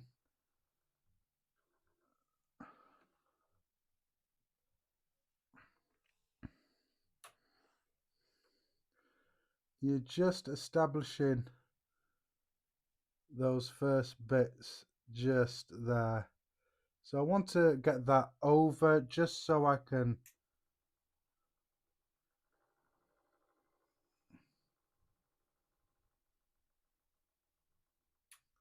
just want to get that going a bit.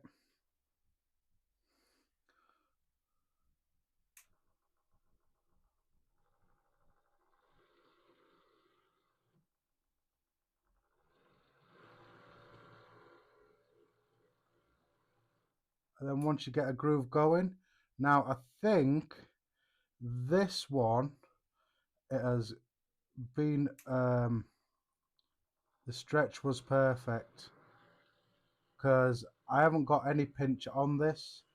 It's just rolling through my fingers. So yeah, this pinch, this stretch this time around was perfect.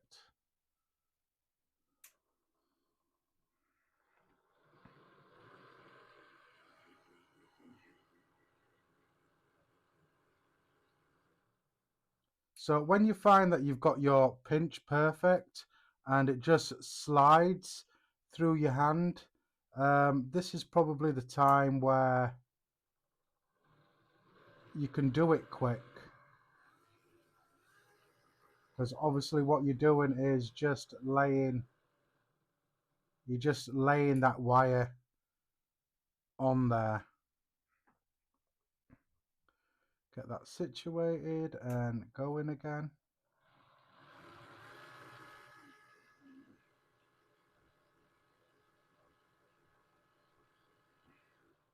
So yeah, this time around it's just sliding through my fingers. I got the pinch perfectly. Just get going again.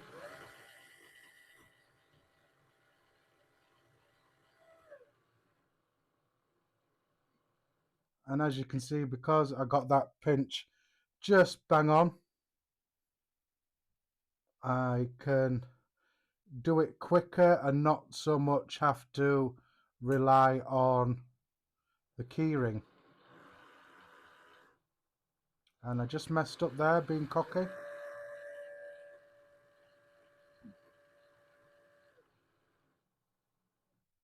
So I did just mess up just there, that you can't see. Sorry guys, that you didn't see just there.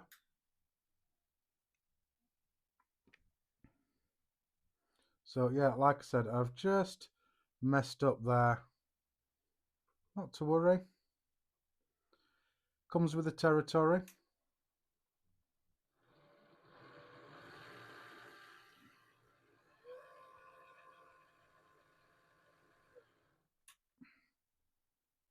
And again, just slide up.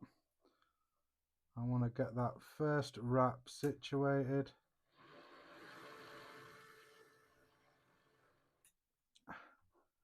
And just need to adjust my hand just slightly. Just to get going.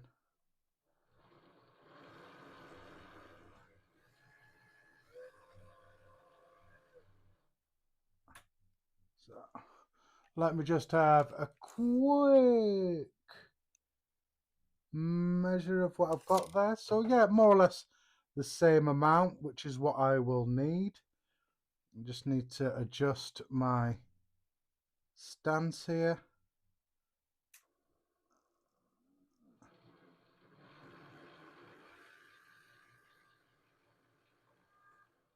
And we are more or less done.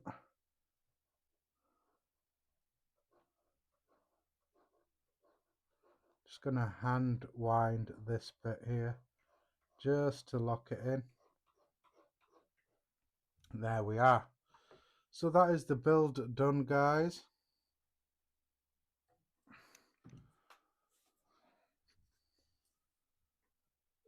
So I've got a couple of fairly decent pieces of interlock there. Not the perfectest interlock out there,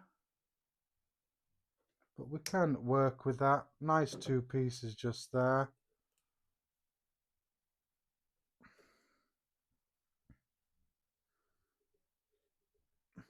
Thanks for all you guys that are still here, still supporting. I appreciate all of you guys.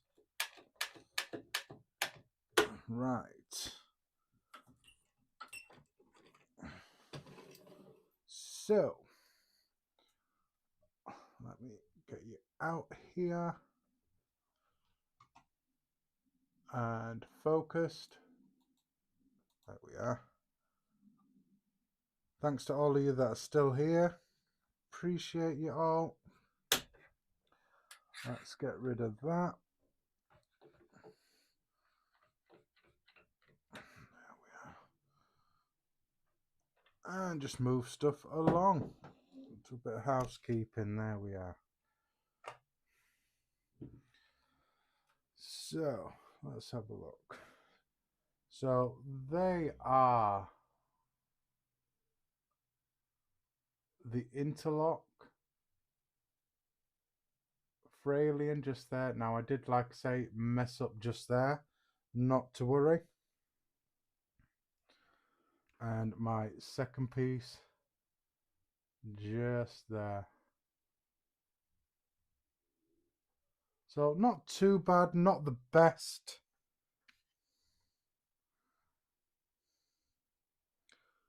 Yeah, not too bad, but not the best. So what I want to do is just quickly want to put the deck of this on here, just so I can use for reference and measurements. And then we'll go from there. Before I do that, I just want to make sure that this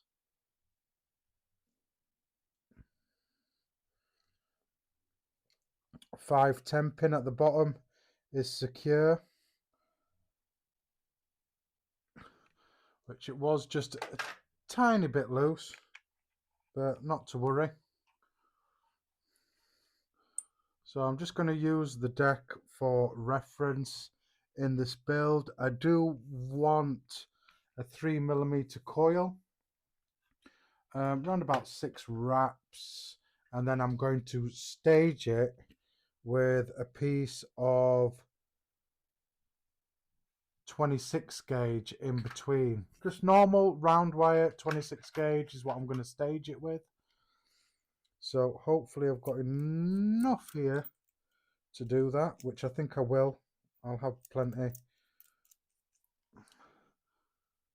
So trying to have a look. One side will have a sort of a curved side, and one will more or less have a flat side, which is there like that. So I'm just going to wrap my coils. Let me get in close a bit here so you can see what I'm doing. So flat side against the jig like that. First wrap is your awkwardest, but you're working with ribbon, so be very slow and very delicate. So first wrap is always your most awkwardest wrap, so make sure that's nice and tight. So what's 1, that's 2, that's 3, that's 4, and that is 5. So let me just quickly use the deck for reference, because I will be staging it with some wire as well. So just having a quick look. I am going to leave it at a 5 wrap, because once I've force fused, just looking at the deck, yeah, once I've forced fused that second wire, I don't want it to be wider than the deck space that I've got just there. So again, flat side against the jig, first wrap is the most awkwardest, Make sure it's nice and tight. But like I say, you're working with ribbon wire, so you need to wrap extremely slow, because obviously you don't want those ribbon wire collapsing like that. So that's 3, that's 4, and that's 5.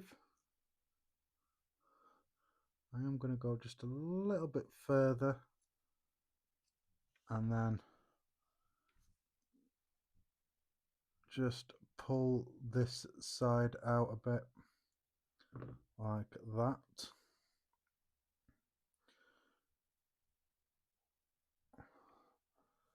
So that is the coils done. So now we need to get on with the stage. So like I say, not the best interlock, but still nice interlocks there. Interlock for aliens. So now I'm going to stage it with 26 gauge. Now the reason why I'm going to stage it with 26 gauge is I want it more or less the same thickness as the wire of the coil. So 28 gauge is, excuse me, is a 0.3 millimeter, and then adding that 38 gauge on top of there, that's another millimeter. That's more or less a 0.4 millimeter. And 26 gauge is a 0.4 millimeter in diameter, so that's what I'm going to be forcing in between that. So all I'm going to do here is I'm just going to pull a nice piece of 26 gauge. Not too big, just a nice piece. It's always better to have extra. Give it a little stretch. It's always better to have extra than need extra and not have it.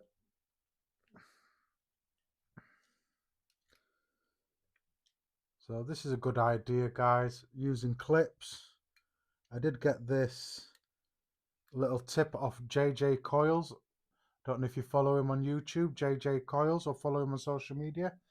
So go follow him as well, because I watched him a lot and I learned a lot of stuff off JJ's YouTube videos making coils.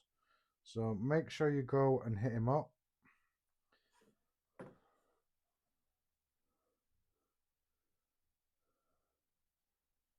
And go check out some of his videos, because his videos are great as well. So I'm just going to cut that roughly in half like that. So I'm going to put the coil on there, and then I'm going to force fuse in between or on the inside of this coil. So I'm basically going to be no, actually I'm not. I'll fuse the inside of the coil and see the width on the deck. If I can get a few more wraps in, I will do that.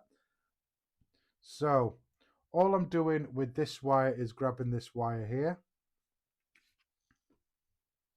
So I want to give a bit of extra wire just in case. And you just want that to go in between there. So let me get that round. So yeah, you want to force fuse it like that. So I've force fused it on the inside of the legs.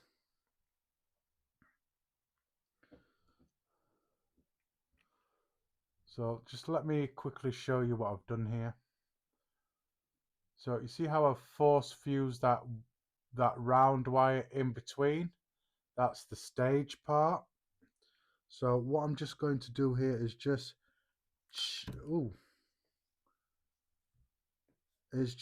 check the width of my coil so far, which is brilliant. So what I'm going to do is I'm going to put another wrap on the outside, on this side here, And then I'm going to do the same on the other side. Is I'm going to have the wrap on the outside of this one as well, like so. So I am going to give it a little bit of a tug. I want it nice and straight, obviously. So I've got this fully on the outside of the stage, like that. You want it nice and tight, trying to stay in camera. So I've forced the stage on the outside as well, because I've got plenty of room in that deck to do so, which is perfect. So what I'm going to do is I'm just going to cut that off there. So that's my first interlock staged with 26 gauge. Just pop that there. And then I'm just going to do exactly the same with this one. But obviously with this one, I'm going to start from the outside. So start from the outside and then wrap, wrap, wrap, wrap, and then wrap. And I'm very, very sorry, guys. I was out of camera there. So, and I've messed up here slightly. So I'm just, my leg on this side isn't long enough. So what I'm going to do is I'm just going to grab it and then I'm going to pull it a bit. Just pull that round.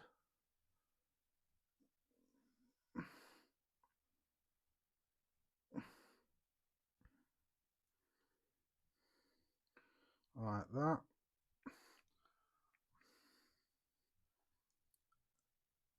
And that is my second interlock staged with 26 gauge, like that. Now I probably could have got away with maybe 24 gauge in there, but I think 26 should be just nice, because what the stage wire is going to do is probably heat up just slightly faster than the interlock alien, so you'll get like a double layer of flavor, if you understand what I mean. So let me have a look just here.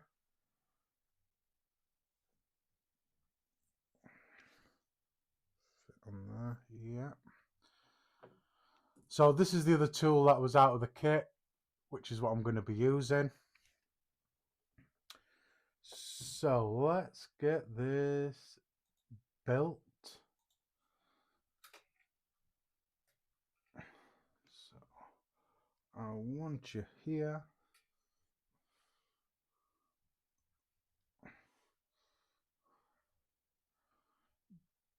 Get that all thingied in like that.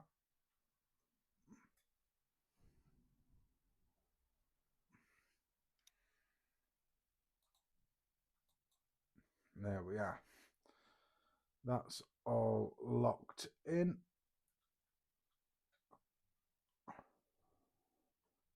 Like that. So we can see what we're doing. So straight edge Phillips head screwdrivers. But I'm going to be using the straight one.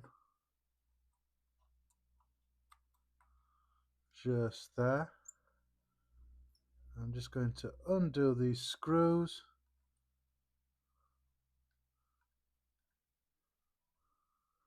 Need to get in there nice and close so I can see what I'm doing here. So back those screws out like that. So the recommended coil length, or the one that Mike Vapes did when he did his introduction video, were 7mm. So that's where I'm going to start off the cutting of the legs. Is I'll start at a 7mm and then go from there. So watch your eyes, and again watch your eyes, like that. So very carefully I'm just going to slide them in like that.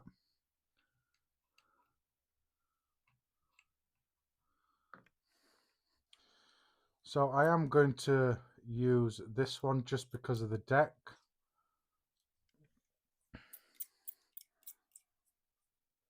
So yeah, he wasn't wrong when he said 7mm, so they do go down pretty deep. So I'm going to just lock them in, because obviously because I've got that frame on there as well, I want to make sure that gets clamped as well. I don't want the stage bit slack in any way. There we are. So now I'm just going to pull this up and adjust it like that. So there is a bit of wonk on there. I will get the wonk sorted once I get sorted. So again, 7mm, which is perfect, or what Mike Vapes recommended, and that's perfect. Those post holes seem to be extremely deep.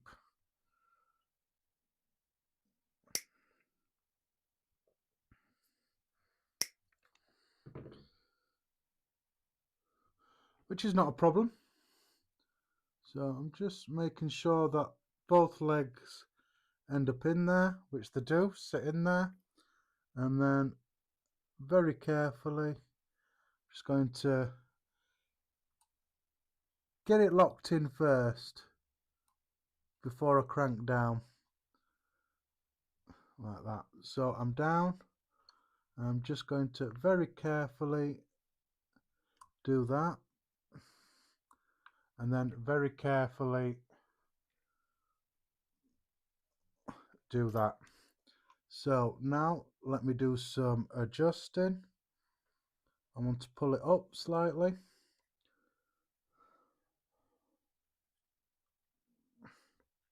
And then obviously want to get the wonk out of it, which is perfect, like that. And get the wonk out of it. That is perfect. And they're all locked in like that. So I'm just going to quickly go around. That's nice and tight. That's nice and tight. Nice and tight. And nice and tight. So I don't need any more adjustments on there. And I've just smashed the camera, so I apologise, guys. Right, let me get you a close-up now of what this looks like up close. So I've got my interlock 5 wraps, and then I've staged it with 26 gauge wrapped in between it and on the outside. So I'm trying to get you as close as possible. There we are, that's a lot better. So I probably could have got away with doing it with 24 gauge, but I want the stage to heat up faster or slower to the other coil, so it brings different levels of flavor to your build. So I'm just going to zero out my mod.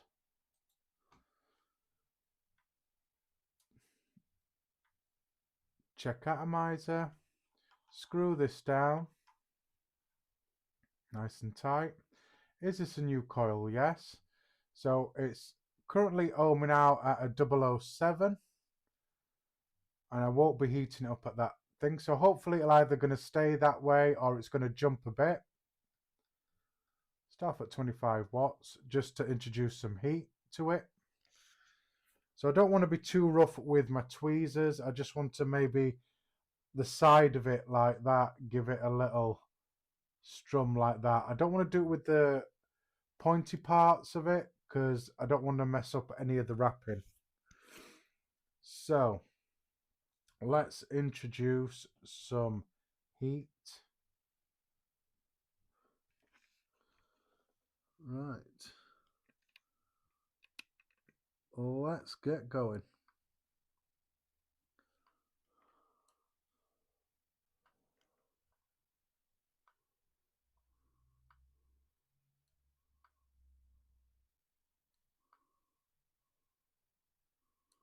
So slowly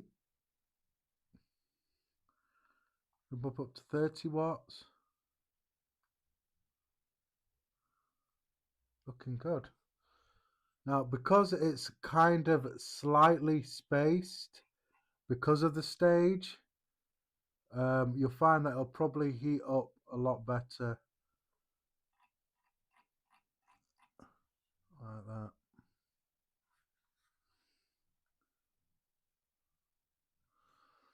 So I'm still going to go in for a little bit of a pinch.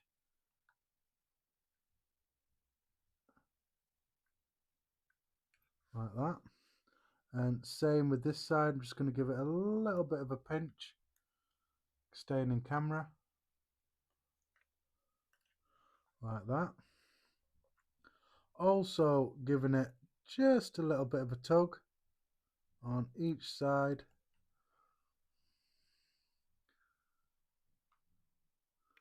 And they're looking quite nice already. So the interlock is heating up slower. So the stage, the 26 gauge that I've got wrapped in between, heats up a couple of seconds before the alien or the interlock alien. So what that'll do is it'll give you sort of like 2 levels of flavor, or I find it gives you 2 levels of flavor. So I'm just going to bump that up to 50. Give it a little pulse. Make sure there's no hot spots or anything in there. If need be, stick a tool in there. Sometimes that can help as well.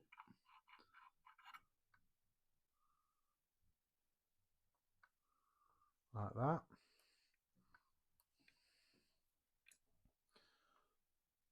So these are looking pretty nice.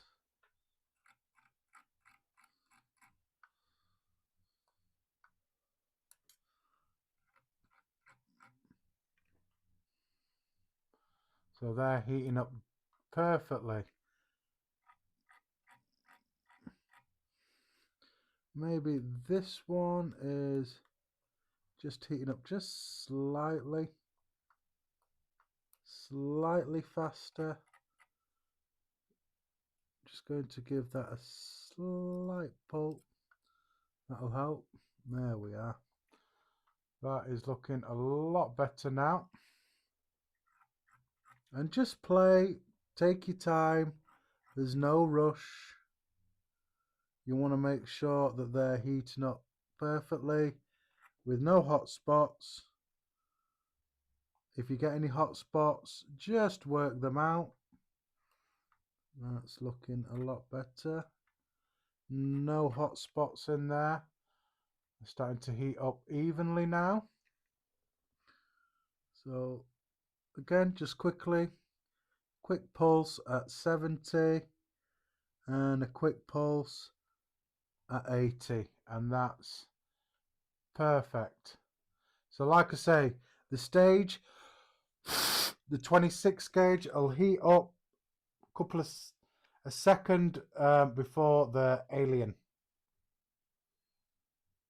So it gives you a couple of layers of flavour there. And that is hot. There we are. So I'm just going to unscrew that, cancel out the mod, let that cool down. So appreciate all of you that are still here. Have a quick drink.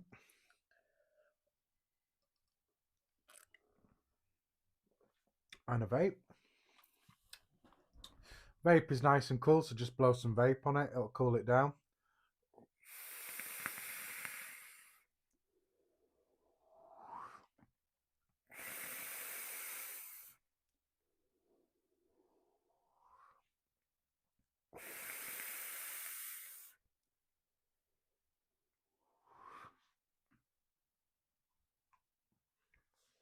Still a bit warm. No, I don't think there's going to be an issue with the reducer, which there isn't. There's still plenty of room in there for the coil, but yeah, 28 gauge, 38 gauge interlock alien staged with 26 gauge.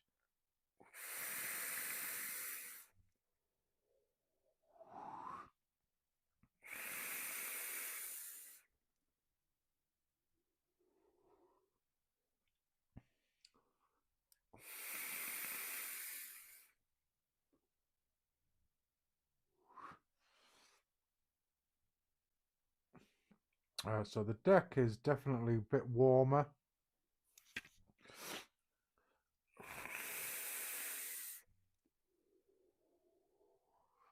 Cool that down a bit.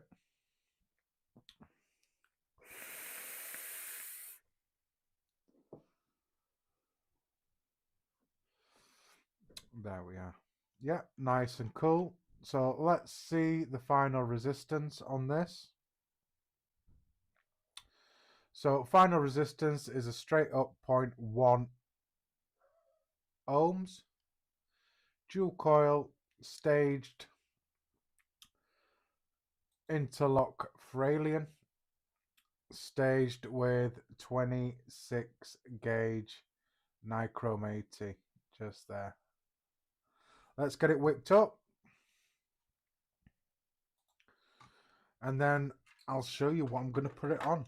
I'm going to put it on a mech, obviously. I'm a mech guy, so the first thing I'm going to pick up is a mech.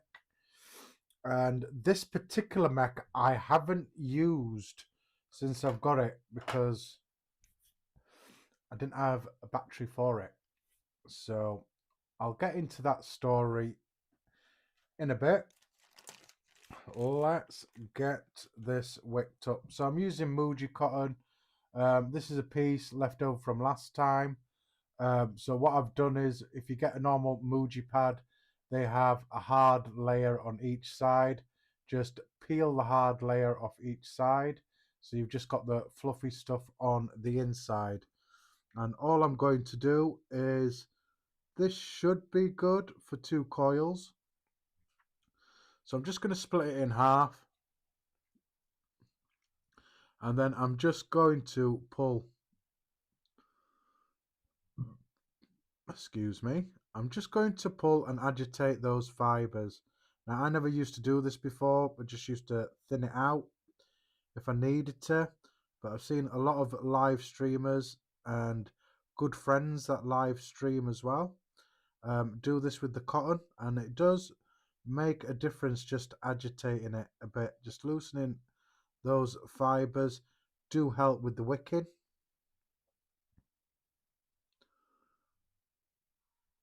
So I'm just going to turn that round and do that on this side. So you just want to agitate those fibers. Sorry if I was off camera, guys. Agitate those fibers just like that. And then very, very, very carefully just roll it up. like so.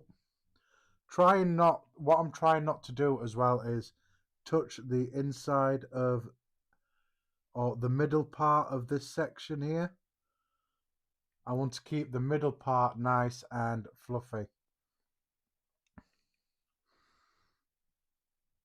for it to just roll through there, which is perfect. So there is a bit of restriction there, but as you can see, it still moves freely, which is what I want. So which is perfect. So I'm going to do the same with this piece. I'm just going to get it all agitated and pull those fibers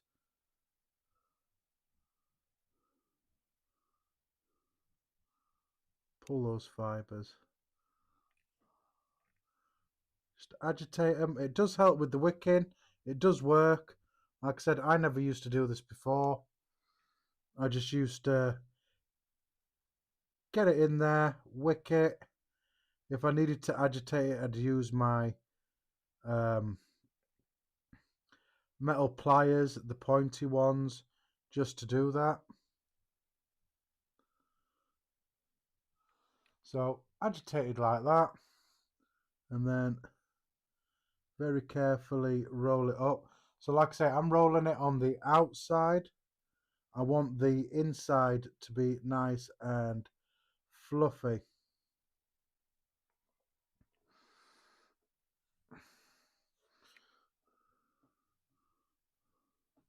So I can tell straight away there's just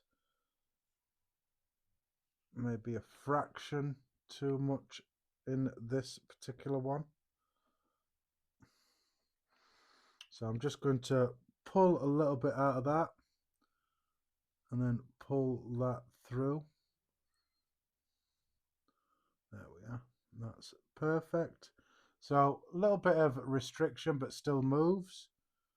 That is perfect.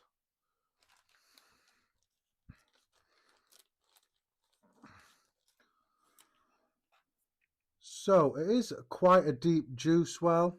So I want to leave quite a bit of cotton on there. So all I'm going to do here is I'm just going to carefully measure it to the end of the deck, which is round about there, I'd say.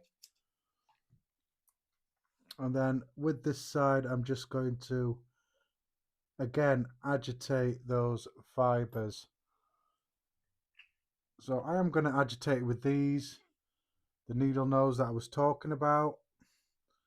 And with it being a Mike's Vapes RDA, you've got to have some under tickle there. So I'm just basically agitating that cotton as well as giving it a bit of under action, as Mike Vapes would say. Give it one last little trim in there and then tuck it into that juice well very carefully like that. So nice deep juice well, which is perfect. So you can fit plenty of cotton in there. It is an RDA, so you can't really get an RDA wrong, really. Again, I'm just going to roughly measure it, give it a haircut, and then just agitate those fibers like that, giving it a ever so slightly under tickle action. Sorry, I'm out of camera, guys. I'm so sorry. And then just agitate those fibers just like that. Just getting any dead spots out of there. Give it one final cut.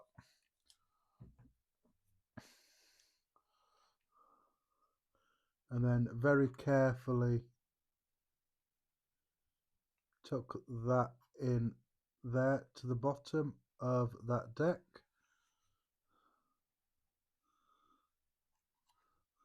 So once you get it all juiced up and everything, you will want to make a little bit of room in that well just for the juice to dissipate when you're dripping, because obviously I'm using this in drip mode, not squonk mode.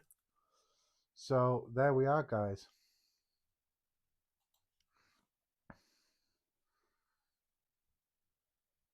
All fluffy duffy in there, nicely wicked.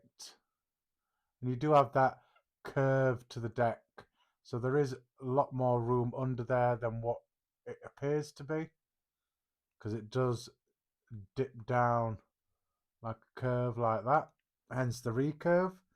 So what juice am I going to put on this?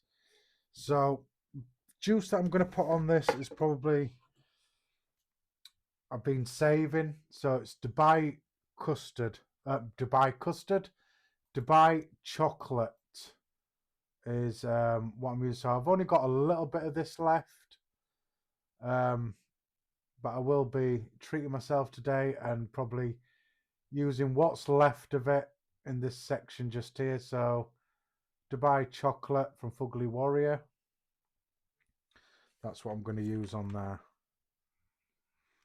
And I will admit, the best chocolate e-juice that I have tried in a long while, and not that I've tried a lot, but chocolate is a very, very hard one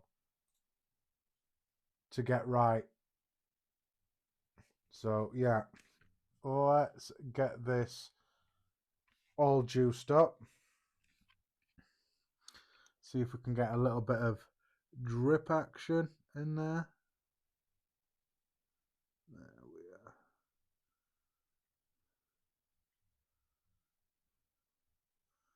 So I'm just going to get plenty of that in there. Then I'm going to use my power to suck in that juice into the coils.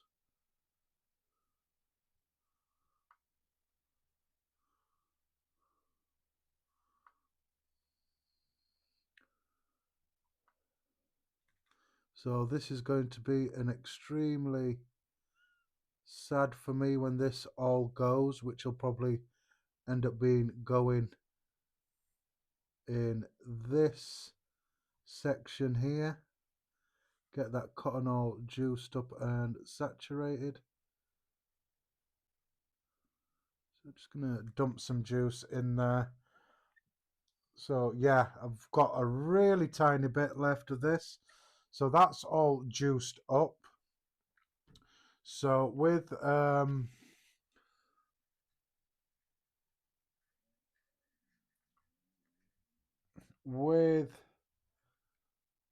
these tweezers, I'm going to just split this cotton down the middle.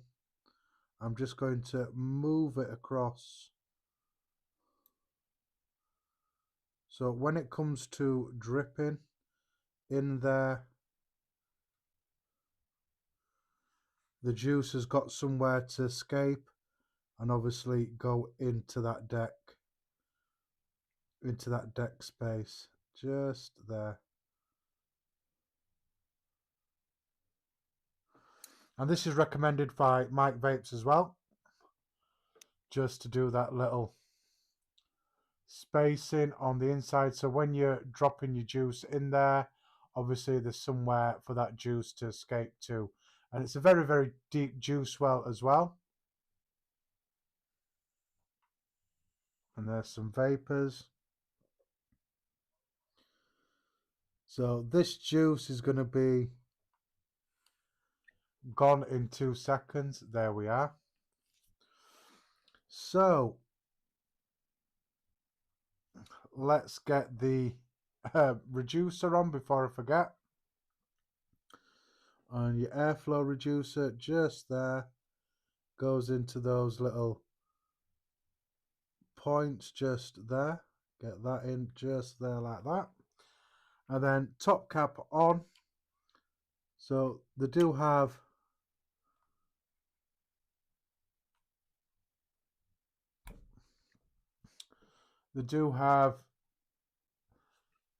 connection there, so it should just sit into place, or the top cap should just sit into place like that. That looks nice. That's a nice RDA. And I can't believe that I've had this in my drawer for I don't know how long. I didn't know I had this. I thought it was the box to my recurve Dual, but no. So that is all set up. What am I going to put it on? Right, so you've probably seen me use or brought this mod out.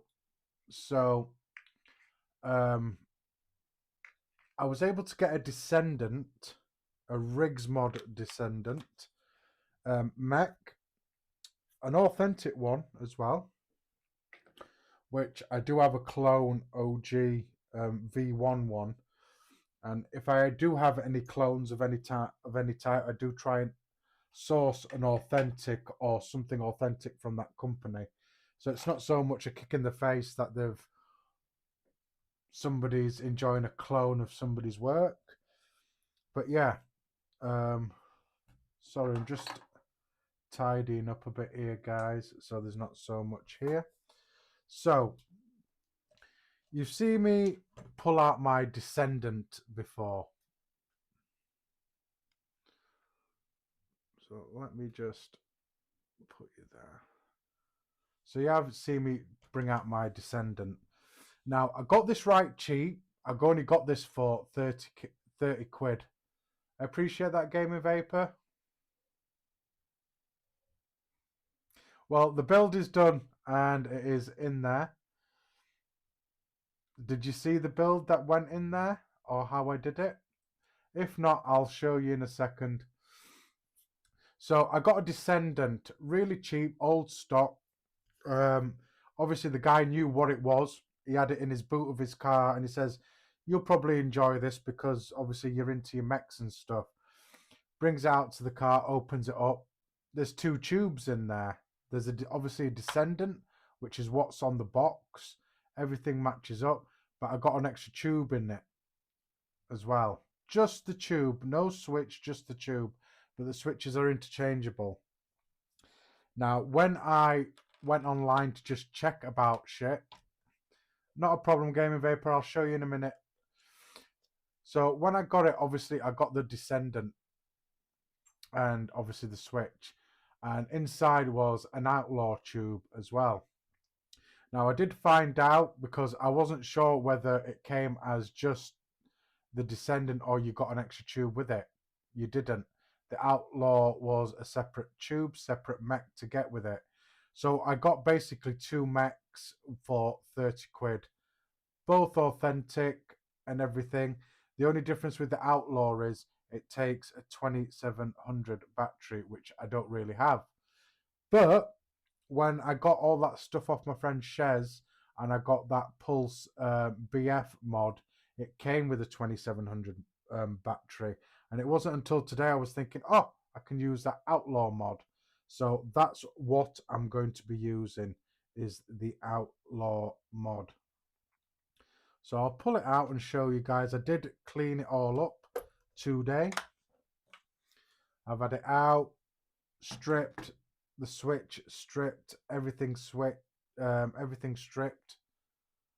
and cleaned up, which is one thing I like about mech mods, is you just have to clean it. So it is an authentic rig mod. Look at that switch, it is beautiful, nice and clean and shiny. Beautiful switch. Constant contact switch. So I've had it all out. Threads are being cleaned and everything. Outside's being cleaned. And then we have the Outlaw tube. 2700 hybrid as well. And without trying to touch it too much, inside's all clean as well, and the threads are all nice and clean. There we are. So guys, this is a hybrid mech mod. Now, most mech mods today are hybrid, which is straight ATA to battery contact. So you need to make sure you're putting the right thing on. Never put a sub-ohm tank on a hybrid mech mod. Don't do it. You're going to be asking for trouble. So let me put this up here. So the RDA on the left of this picture illustrated, you do not put on a hybrid mech mod, which is straight battery to ATA connection. You want an RDA which looks like the one on the right with the protruding copper pin from the stainless steel 510 threads. That's what you want to use on one of these mech mods.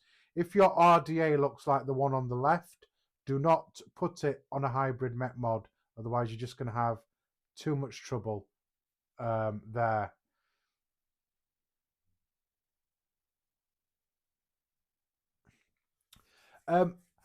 It can be like that gaming vapor, but it all depends also on the juice that you're vaping as well. I do vape at higher wattage or low ohmage when using a mech, and I find my wick will last more if I'm vaping fruity juices than me vaping dessert juices. I find if I vape dessert juices, my cotton will go bad very, very quickly.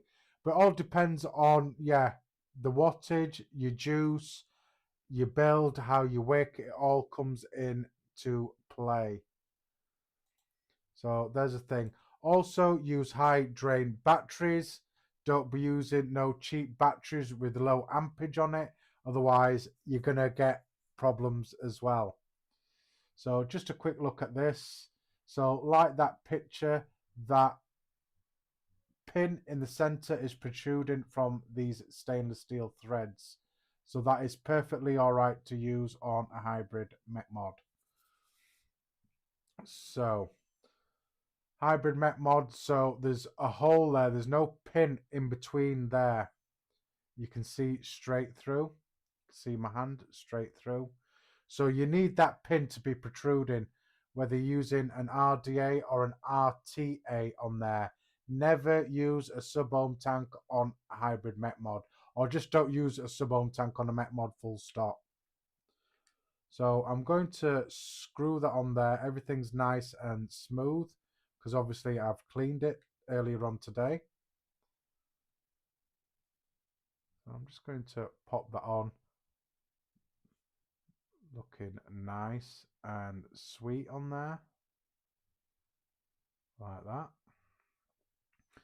So again, using batteries, whether it's 21700s, 2700s, 18650 especially, you need high drain batteries.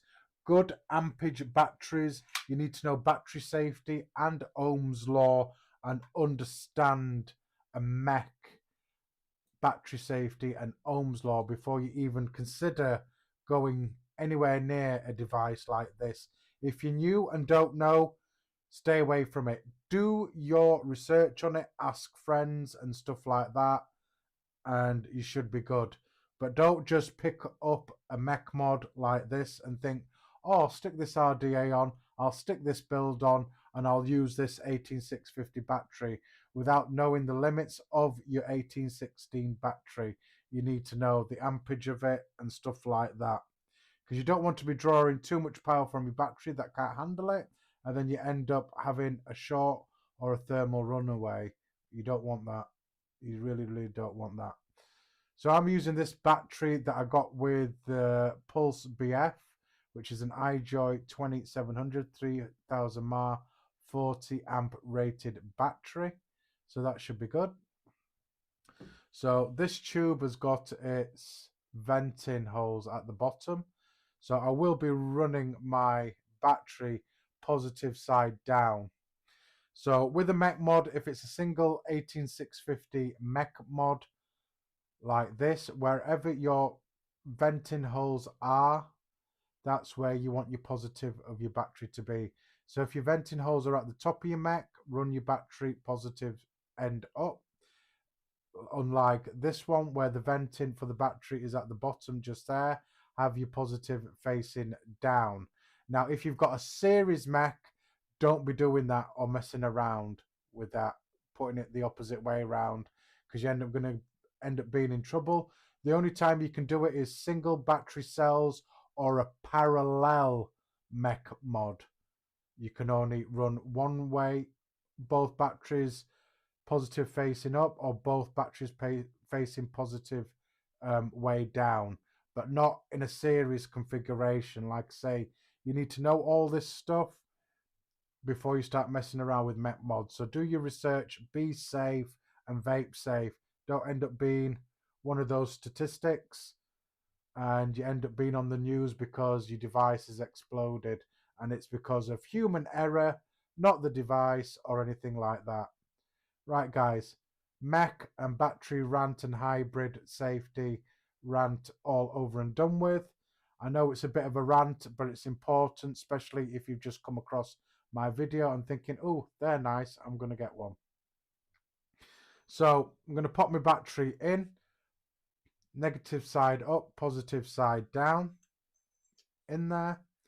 So the switch, if you're familiar with rig mods, they do have that floating bit there that takes the slack out of the battery.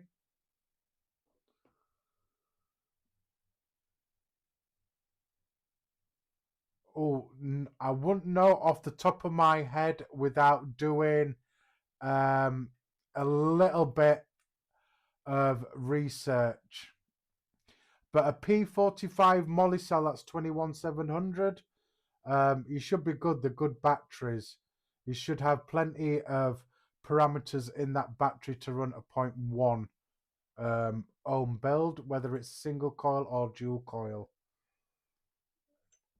So let's get the switch switched up. Make sure it's making contact. No rattle. There might be slightly on the outside. Let's give it a... We have power. No, Dion. This is the Outlaw. So I do have a Descendant. The Descendant is in here. And I'm using the Descendant switch from the Descendant, which is here. But when I got this, Dion, I don't know if you were here for the story. When I got the Descendant, I got 2 tubes in it. And I got both these tubes authentic for 30 quid. But I didn't have a 2700 battery to use in this until I got that Pulse BF. So I thought, I'm going to use it. But no, it's an Outlaw tube, but it's a different battery, obviously, for the Descendant. But the batteries, the switches, not batteries, the switches are interchangeable as well. And you could also get different different batteries. So got some power there. Nice short throw on the battery just there. Right, guys, let's get to FaceTime. Just hitting that fire button, I can smell that chocolate already in there, and it smells absolutely delicious. Right, there we are, guys. There we are. Don't want to be too close, but close enough. There we are. Not too bad for time, really. But yeah, there we are. The Outlaw. Come on, Henry. So, like I said, the Outlaw tube 2700. I've got the recurve jewel on there. So, gaming vapor as well. If you didn't see, I did 28 gauge, 38 gauge interlock, and then I staged it with 26 gauge, and that is just wrapping another wire in between that coil as well. So come on, there we are. So Gaming Vapor, if you're still here, there's a look at the coil. So 28 gauge, 38 interlock Fralian, staged with 26 gauge NI80 in there, and dual coil that's ohmed out at 0.1 exactly. Got my coil reducer, airflow reducer on there, and top cap is on. There we are. So we've got power, nice and toasty. Let's have a two. So like I say, RDA, I didn't even know that I had. I found it today searching through my boxes for something else. And I thought it was the box for my recurve dual. And I'm like, well, this picture on the side is showing a curve. So I thought it was the OG 22mm, but no, this is the V2 version. But still, not too bad. Appreciate that, Gaming Vapor. Right. Inside this, under the hood, I've got Dubai chocolate, or the last of my Dubai chocolate that I've been using sparingly. Let's have a toot, guys.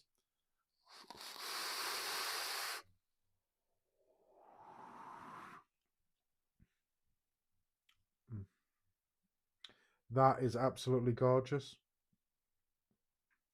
So I did have that airflow open full. I'm going to close down the top row.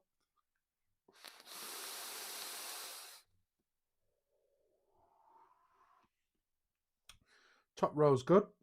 So let me just close down the second row just to see how it performs with the second row closed down.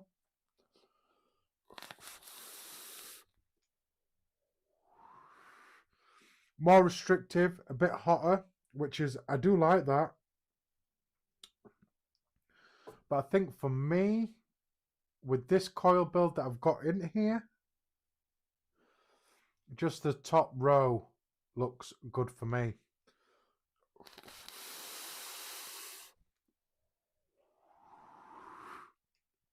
Wow.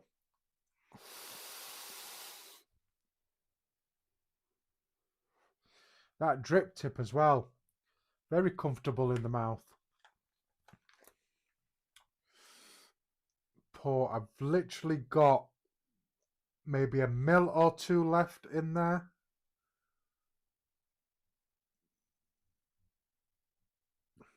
Let's get that in there.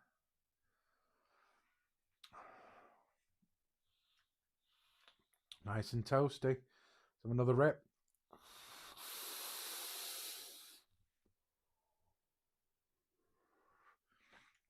No spit back whatsoever on that. And flavour's coming through good. Tube's not getting hot, so the battery is handling the resistance in this. So I do tend to push my parameters a bit, but I know what I'm looking for. If I'm pushing my parameters and my mech or battery gets hot, comes off there straight away and goes on to something that can handle it. But yeah, so far so good. And that juice is pucker on this. So let me take that. Just so I've got a bit of matchy with the logo slightly, just like that.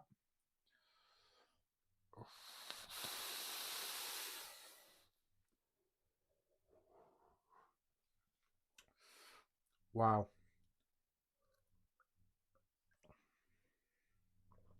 Wow.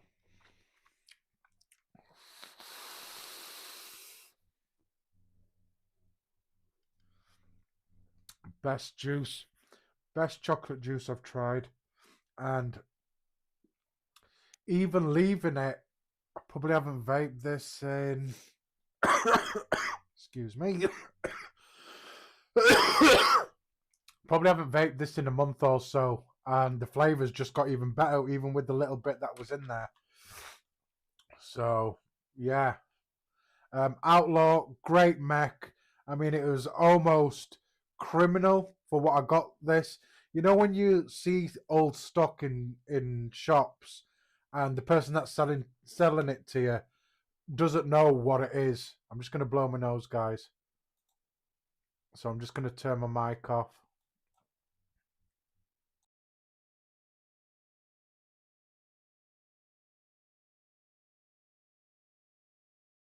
And I'm back. So it's almost criminal because he knew what he'd got. He knew from back in the day that there was some money and everything. And I said, he goes, I've got this as old stock. Straight away, I was like, would you sell it? And how much would you sell it? And he goes, to you? He goes, you can have it for 30 quid. I bit his hand off. I bit the guy's hand off. Said, yeah, just give me a second. Just go to the cash point. Gave it him. He gave me. He goes, hope you enjoy it, because he goes, he knows he'd probably get a lot more money. But we were chatting for ages, and obviously I was showing him what I was vaping and a bit of my collection that I had on my phone. And boy, right place, right time. And like I say, I have got a rig mod, or I've got 2 rig mods, authentic rig mods, in my collection.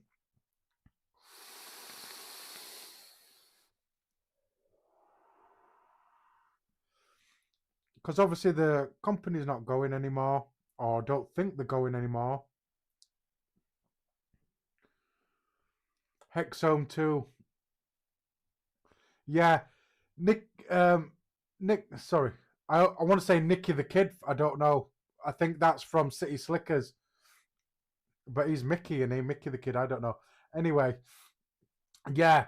If you're going into places and they don't know what they've got, you can get a steal and a half, because they're like, well, I'll give us this amount for it. And then you're like, as soon as you're out the shop, you're like, fucking yes. You know what I mean? But the guy knew what it was. He was from back in the day as well, and the vape scene back in the day. So he knew what it was, but he just basically said, in this day and age, nobody comes in the shop and asks for stuff like that. Or very rarely people ask for stuff like that. So right place, right time. I got two authentic mods for 30 quid.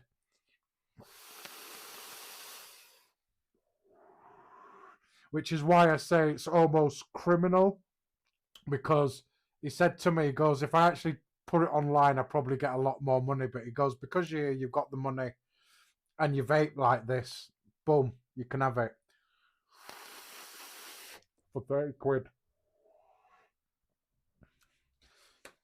This is slowly going. I'm going to have to get myself another bottle of this, guys. It's just with everything that's going on, and then obviously the new laws that are coming in. Next couple of months, I'm going to be stockpiling VGPG, juices, concentrates, and nicotine and stuff like that. So that'll probably be a segment in one of my lives as well, where I'll start mixing some juice. But while we're on the rig, this is my clone rig that I've got, which I've modified. Yes, definitely, Nicky. Oh, Nick, 420 the Kid. Yeah, definitely. So this is my OG V1, but it's a clone, and I have modified it. So the reason why I've modified it, obviously it is a clone. Anybody that's ever owned one of these clones knew when they come, they had, come on. They had like a white Delrin piece that sat at the bottom that were loose. But in these, in the switch, the venting comes from the switch. And that ring used to cover the vent holes, which used to make me not want to use it as much. So I thought, oh, it's a clone. So I drilled 2 holes in the side. That one not as good, but that one more or less dead on. So when I had the battery in, obviously I had sort of like venting holes for the battery. Yeah, well, gaming vapor, yeah. I'm going to be doing a bit of both. I'm going to be getting one shots and stuff, and then different concentrates as well, to dabble in making my own style juice as well. But probably the next couple of months, I'm going to be getting Nick, getting VGPG, some big 5 litre thingies of it. Twice as much VG, not as much PG, because most concentrates and nicotine are PG based. So I won't need as many PG as VG. Then I'm going to be getting some one shots, obviously, from different companies out there as well as concentrates. And obviously, that's going to be, I'll make that a section in my lives as well, where I'll mix up some juice. Why not? Yeah, let's mix up some juice. But like I say, so probably the months following or the weeks following, you won't see anything new. You might see something new. I mean, I've got something coming at the end of the month. I've got a mod coming at the end of the month. But you won't really see much of anything new because I'm going to be, all my money's going to be getting ahead of October for us in the UK. All right, Birdman. Thanks for dropping by. I've got the Rika V2 on the Outlaw tube. Can't remember if you were here with the story about the Descendant I got with an extra tube.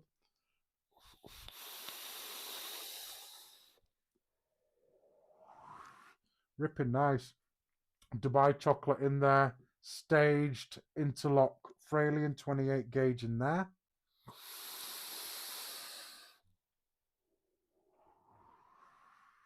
Right, guys, what I'm going to do is I'm just going to have a quick break. I'm going to grab myself another drink and then I'll see what I'm going to do next. Don't know what I'm going to do next, if I'm going to do anything next or wrap up. I mean, I'm only 3 hours in, so I'm probably not going to wrap up, but I'm just going to have a quick break and get myself another drink. So talk amongst yourselves and I will be back very, very shortly. Not too long. Where's all my stuff?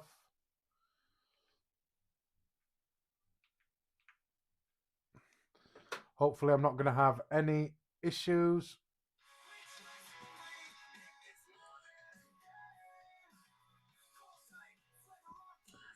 Right, I don't know why, but the things coming out of my phone, not my speaker behind me. So I don't know why it's doing that, but I did have some issues before.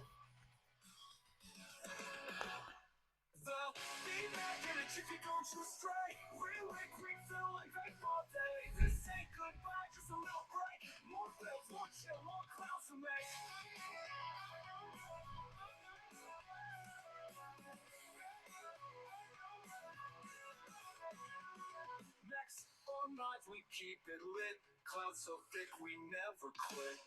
Big back in a jiffy, tongues so straight. Refill and thanks all day. This ain't goodbye, just a little break. More pills, more chill, more clouds to make.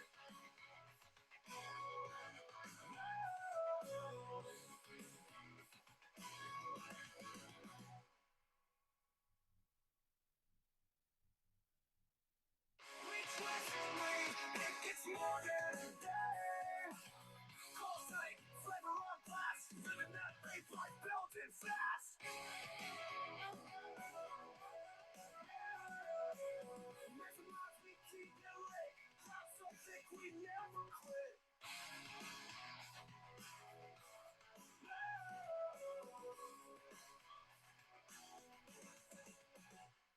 The feedback in a jiffy don't you stray. Relic, refill, and vape all day. This ain't goodbye, just a little break. More pills, more chill, more clouds to make.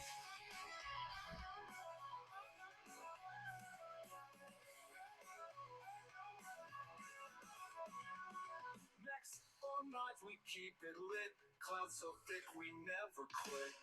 Feedback in a jiffy don't you stray. Right, guys.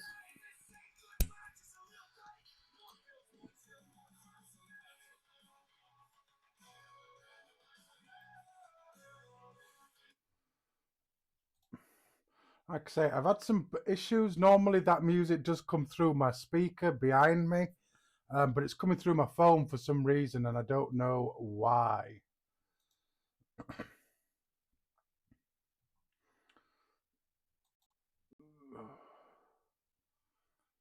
Is that why?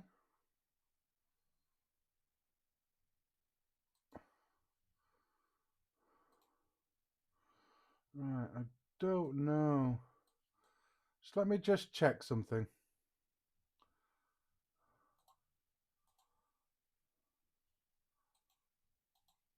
Has that fixed it?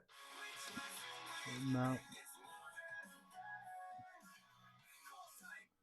I'm sure I'll figure it out next time.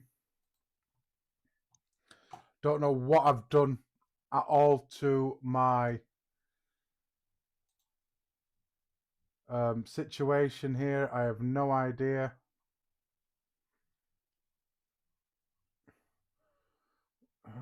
Prison, camera, microphone, audio, prison. Yeah. I have no idea what I've done this time around, but see how it goes anyway.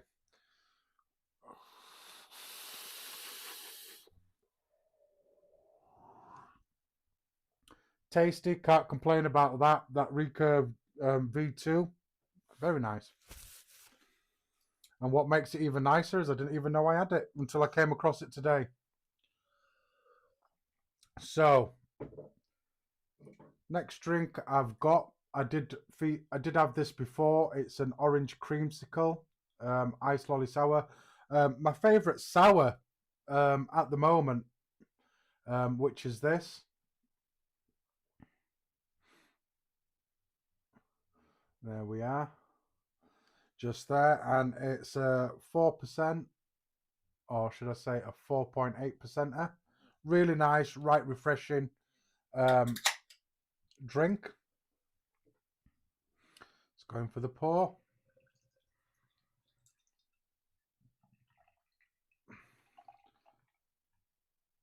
So like I say, I have tried this one before. It is definitely orangey, sort of that freshly squeezed orange, sort of orange, not like candy orange or a synthetic fake orange. It's like a freshly squeezed orange is what it is.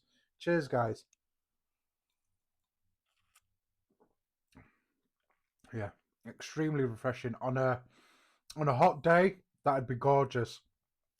Get the nice fresh orange sort of taste, and then that sort of ice creamy taste on the back end of your mouth there.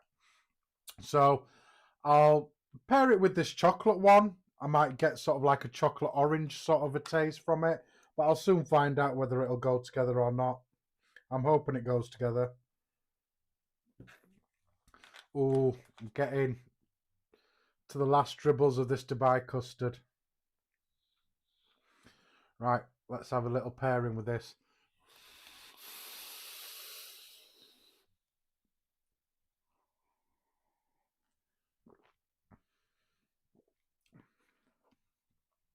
Wow, that is weird. Yeah, weird.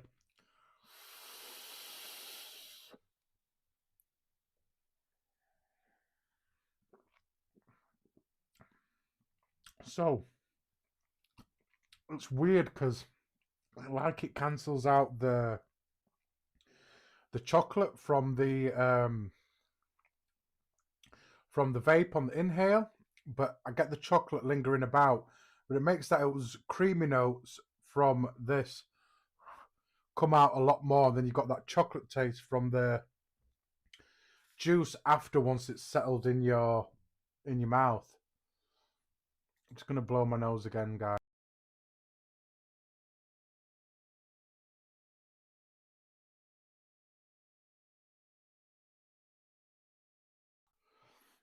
There we are. Bam, and we're back. There we are. Nice.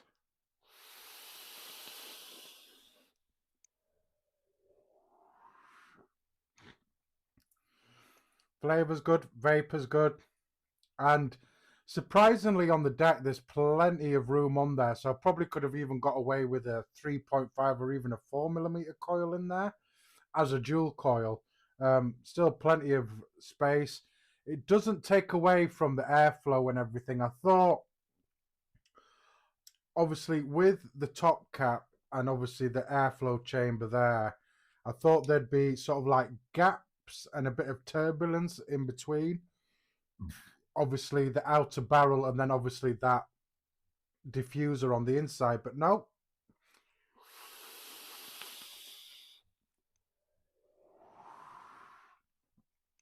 That's tasting good.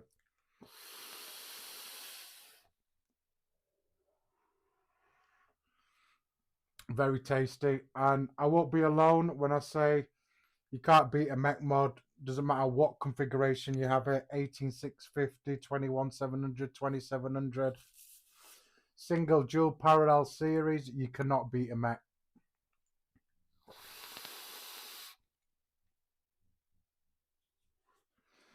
So looks like I'm putting the last bit of this juice on there. Yeah, I am. Very, very sad day. But I will get some more of this. It is my favourite chocolate juice at the moment. It's a really good chocolate juice. Some of you guys use Shy Tots. Is it Shy Tots that's got a good chocolate flavour?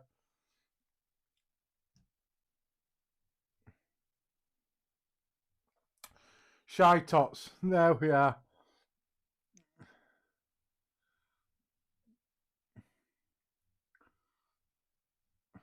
Go on then, let's have a quick look.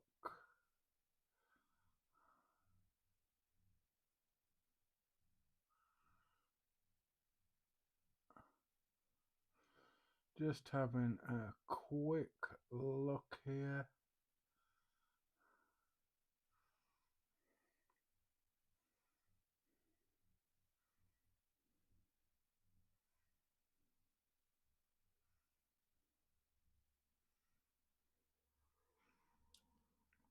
Yeah, definitely.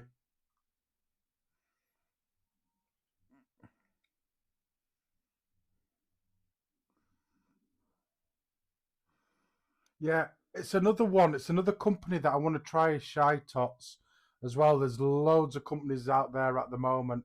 Licious as well. Or is it Licious does the best chocolate one? Does Shy Tots do a chocolate one, Birdie? Because I know you vape Shy Tots.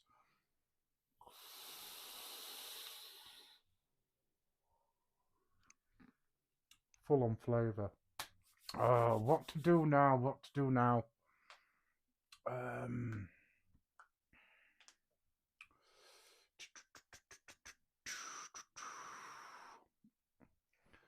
Just trying to look.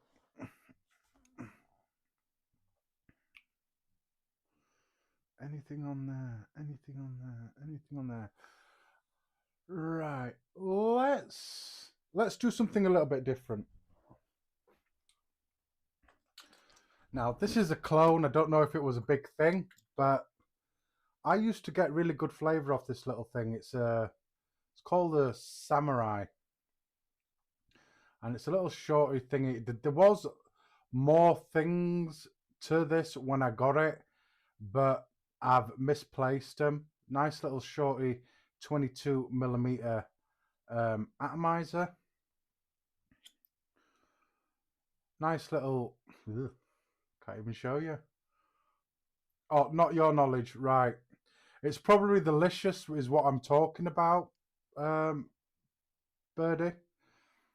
So one of those 4-post design, very old school, nice shallow juice well, just there. Now I can't remember if these were... If this was one of those eyes that came with a peak insulator, or the old school plastic insulators. I think that's a peak insulator.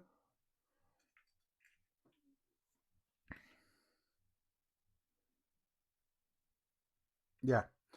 So this particular RDA is one with a peak insulator. Now, if you're old as me and know back in the day, they never used to come with peak insulators. They just came with rubber insulators. So doing your really, really low builds on these used to melt your insulator very, very quick. So I'm just thinking maybe just a simple, nice round build on there. What do you guys think? You can't beat a round wire build. The question is what wire? Now it's probably going to be Kenthal because of the gauge that I want to use. But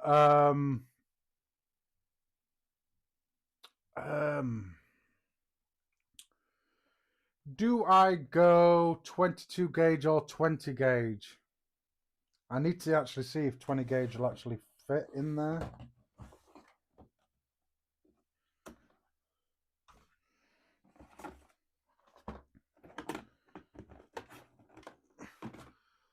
Let me get my box out here.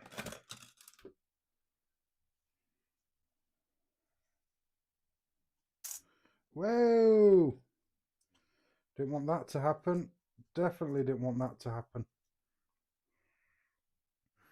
Yeah, I think 20 gauge easily. That spool nearly unraveled on me then. Don't want that. Yeah, let's go with a simple 20 gauge build.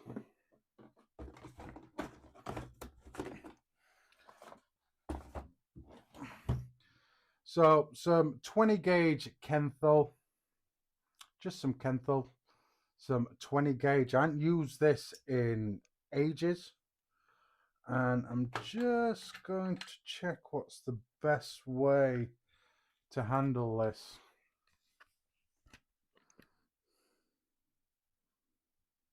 So let me just quickly check for size.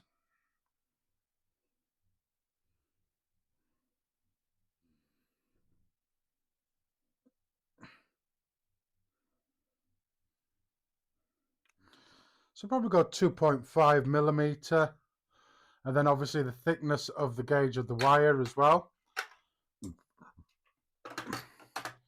So let's do another simple build. So simple round wire build, nothing special.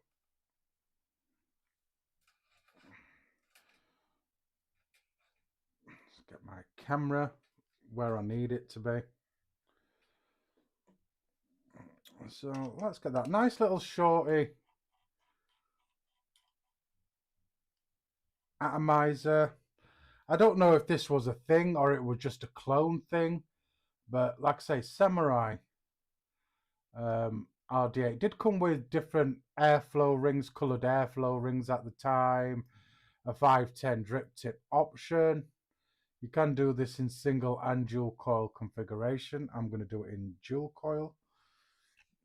Let me just check the size of those post holes without knocking down my wire at the same time.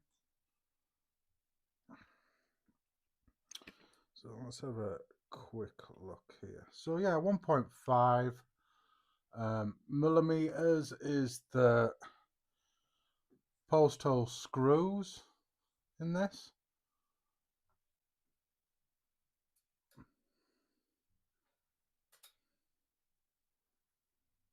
Just trying to get you a good angle where it's not so wish-washy in there. So I'm just going to undo these post holes. Nice, big, thick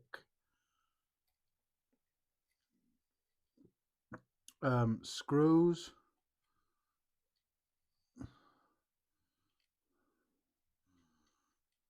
So they're all open and nice. So 2.5 millimeters, want about 6 wraps, I'd say. It is going to be a nice low build.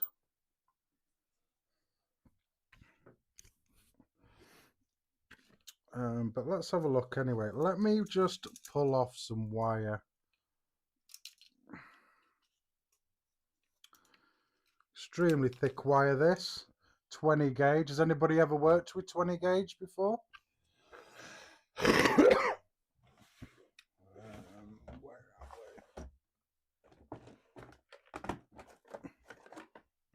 So for this, I'm not going to use my good cutters on this because I don't want to mess it up. So piece of 20 gauge there, and cut it roughly in half. Probably got too much wire there, a bit overkill there with the wire. So let's do this old school as well. So 2.5.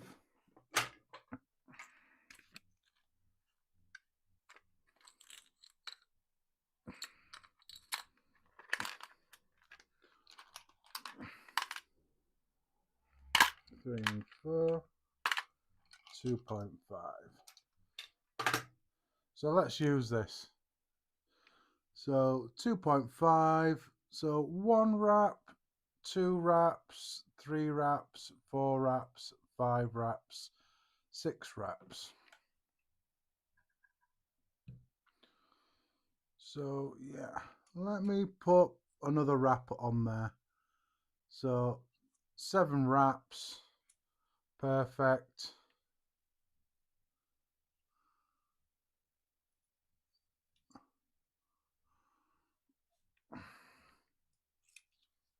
So 1, 2, 3, 4, 5, 6, and 7. Make sure they are the same, which they are. So I'm just going to straighten these legs out. Like I said, a bit of overkill there with the wire, not to worry. Don't use this wire very, very often. 20 gauge.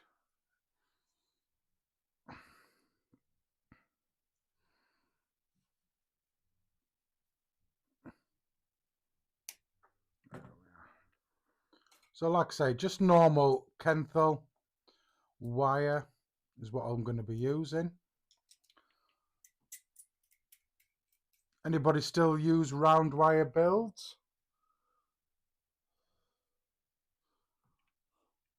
I still use round wire builds every now and then.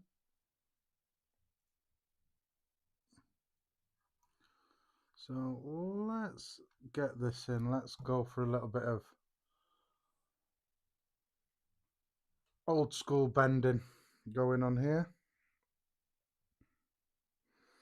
So I'm just going to bend a little step in there like that, and that'll just help get that coil center. So let me just have a quick look at that, which isn't that bad, which is good.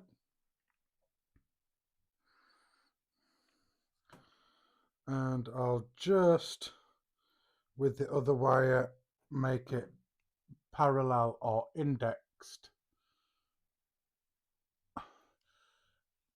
Occasionally. So, but when was the last time, probably Birdie, that you used a 20 gauge in your build?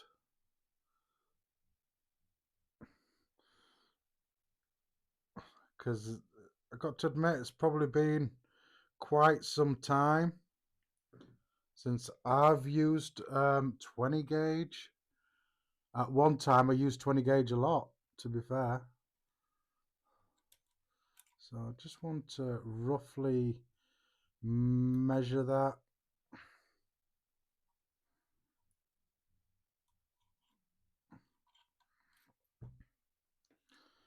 Roughly measure that, and I did get that wrong slightly.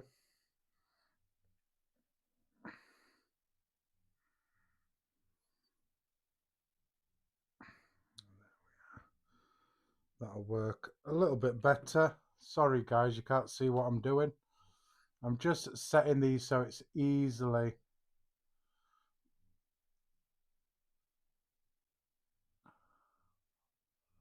too high resistance for you. Well, I stopped using Kenthal a long time ago. Just got lots of it left at the moment. So yeah, I'm gonna roughly put it there, and then I'm going to just chop my middle wire like that.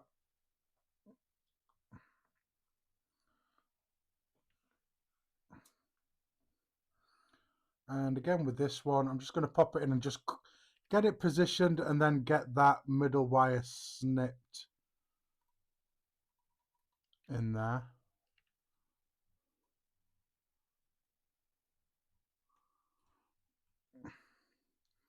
So I want it roughly there. Like that. Watch your eyes, guys. So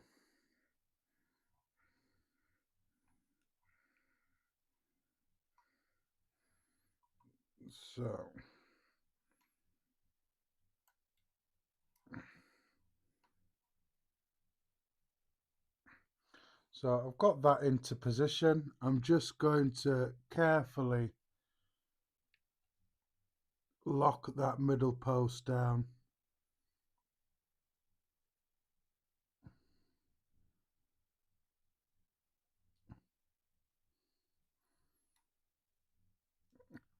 So not too tight, should be all right.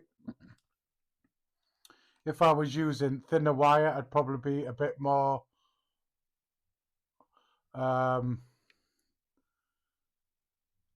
careful tightening these down, because these sort of posts back in the day used to snap your leads. Something awful.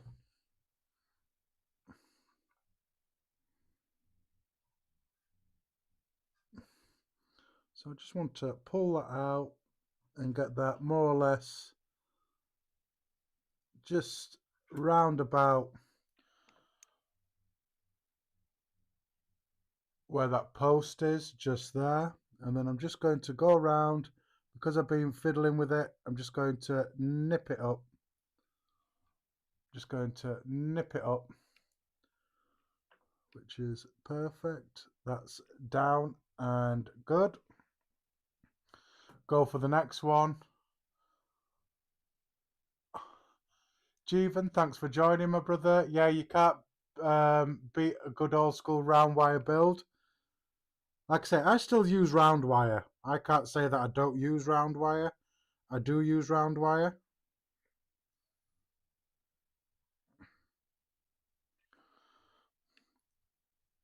Still get good flavour from round wire.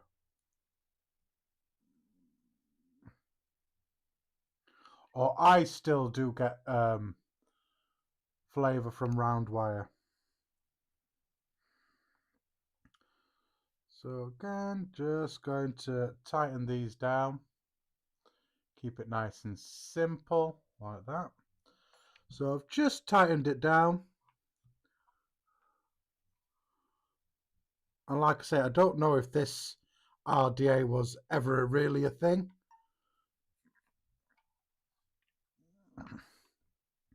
With it being 20 gauge as well. Just slightly tougher to work with.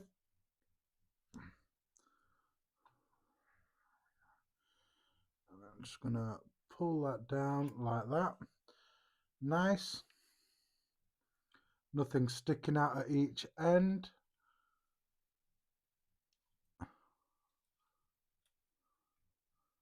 So again, try and stay in camera for you guys.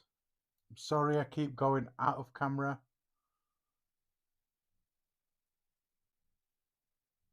Yeah, true. I've still got 22 gauge, 24 gauge in Kenthal. But my preferred wire is NI80 though, to be fair. So there we are. Bit of wonk in there. It's a good job phrasing's not here.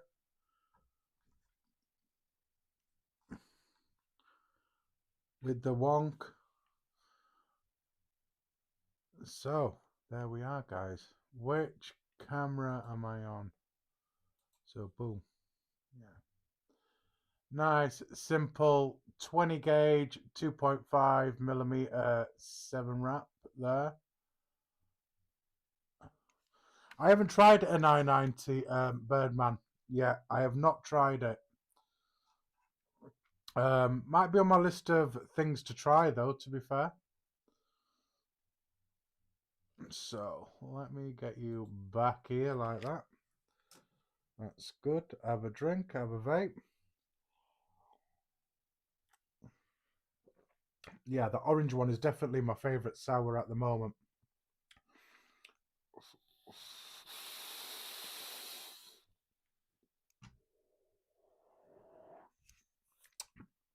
Beautiful.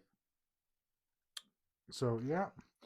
So this has come out at 0.1 pre-fire.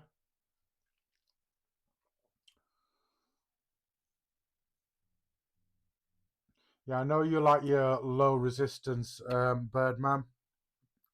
So I'm not going to fire it at that lower of a watt, that higher of a wattage, but I will start firing it at 30 watts. Thicker wire and stuff like that. Where is my ceramic tweezers if I need it? So slowly introduce some heat in there.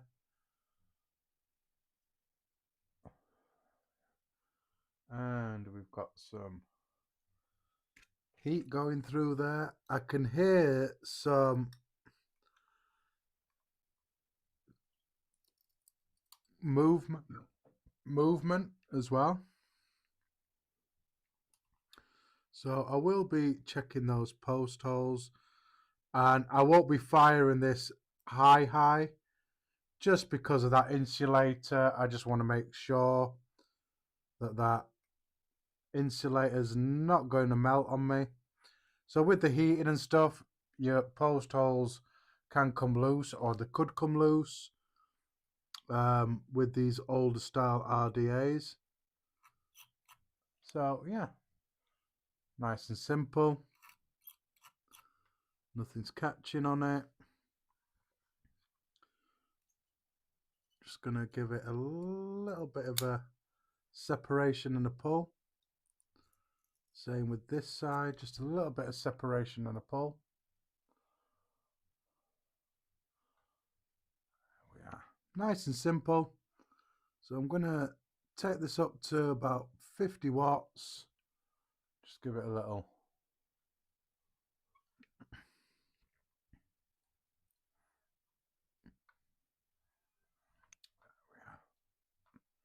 They're glowing nice. So I'm going to keep it there. I don't want this getting too hot.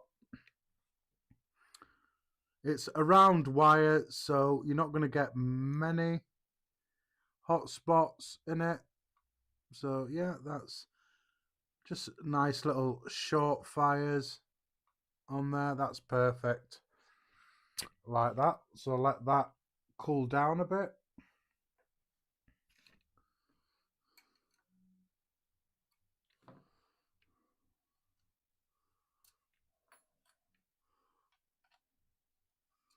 See how I can try and get this off now. Just want to release that. So I'm just going to release that. Oh yeah, are you talking ramp up time on Kenthal or NI80? Because I know NI90. Because I know NI90 will probably ramp up a lot quicker and be a lot more warmer.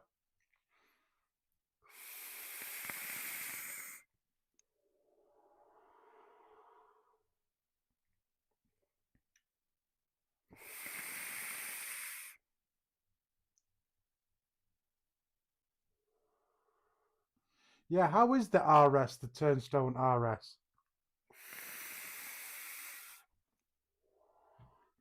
And for anybody who watches me or watches the replay as well, doesn't know what do we call it? Knows that Birdie does his live on a Friday go check his YouTube channel out as well.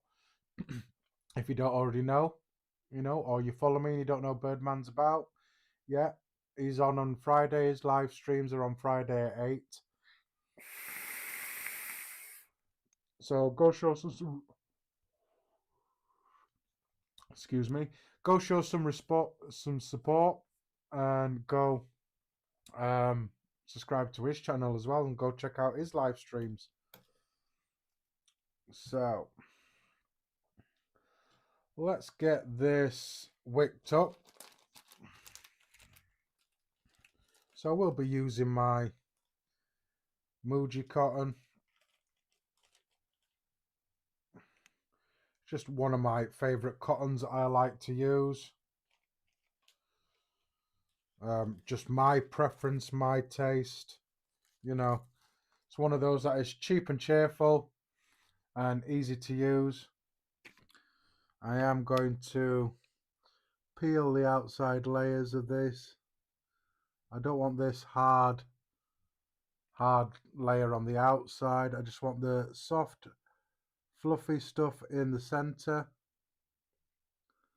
So just pull those harder layers out like that. And again, it's only 2.5 millimeter coils, so I shouldn't need too much. And again,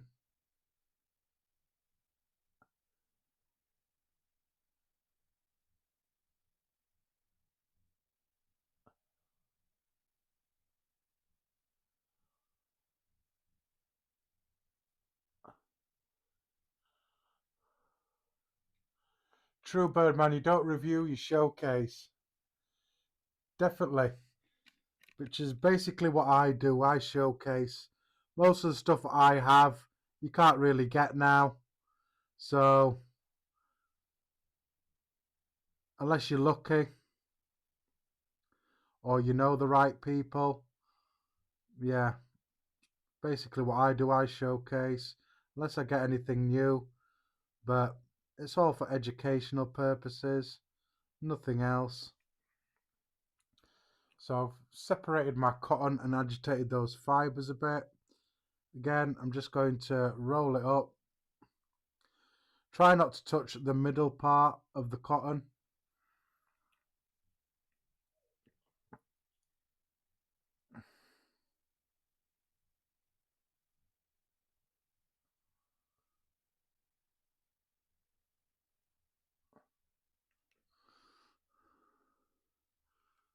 So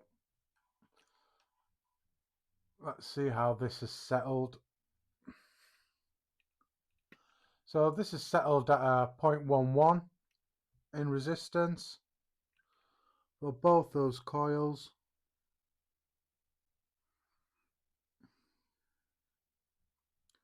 And pop that through.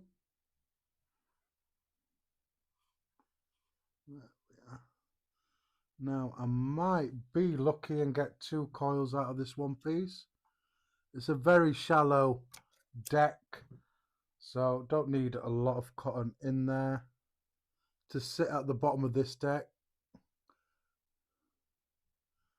And it's one of those old school pop the top cap and paint.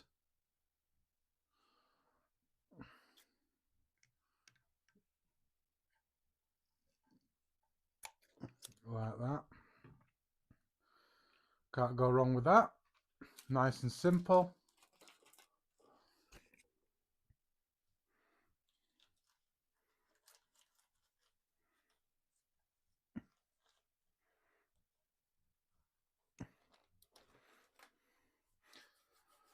I'm hoping to get an RS.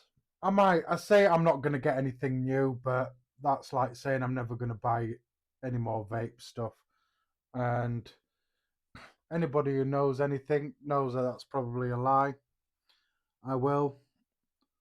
So I'm just going to agitate that. I'm not really thinning it out, just agitating those fibers, just so it wicks nice.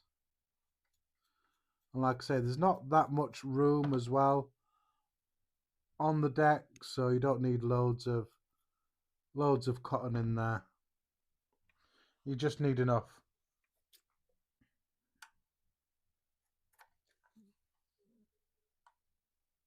Right, we are. Give that a little quick haircut. And then just tuck that in just to hit the bottom of that deck. Feels weird, proper weird doing a, not just a round build, because obviously I do round builds, but using this gauge as well. Like I say, I haven't used 20 gauge in like forever.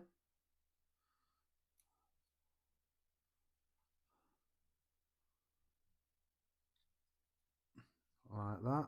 Just very carefully swoop that in just so it hits the bottom of that deck.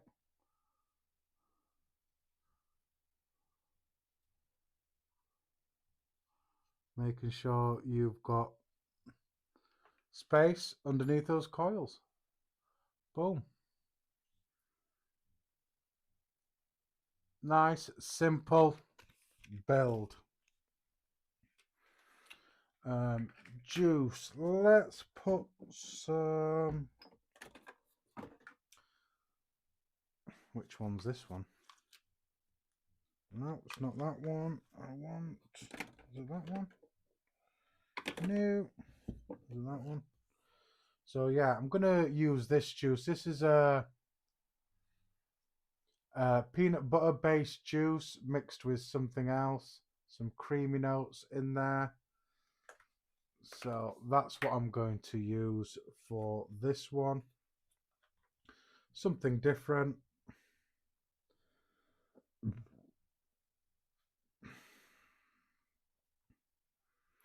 Right, let's get this juiced up. Let me get my binoculars just so I can stay in camera and see what I'm doing.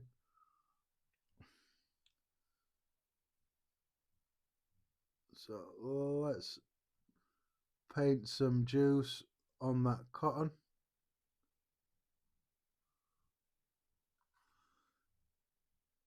Activate that cotton, get it soaking up some juice like that, and let's drip on those coils and give it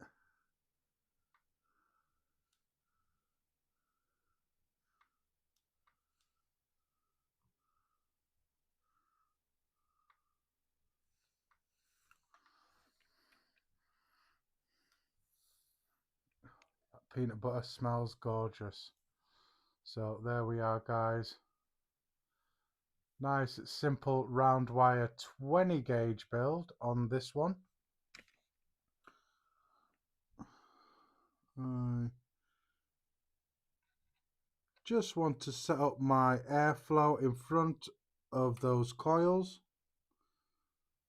This is an old RDA, so there's no tabs or anything for it to connect to. The top will just spin on top. So it's one you have to line up your stuff with.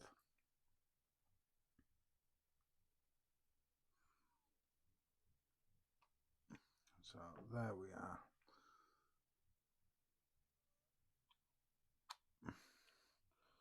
So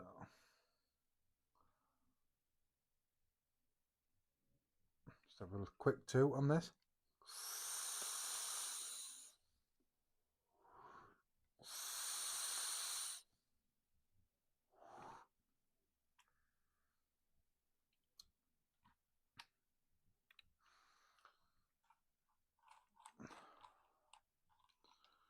Right, what to put it on?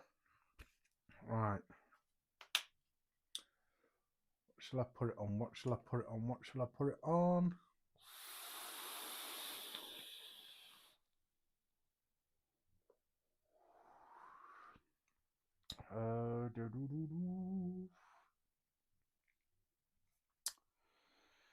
Poof.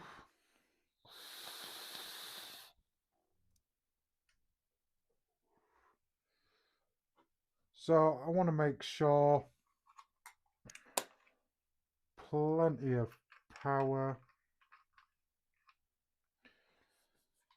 So I'm just going to pop it on this, my homemade Dual 18650 parallel box mod. One that I've made myself a year back or so. So semi-mechanical with a MOSFET inside, parallel, all that good stuff. Should be able to handle this all right. Parallel, there we are, looking good. Let's pop this on there.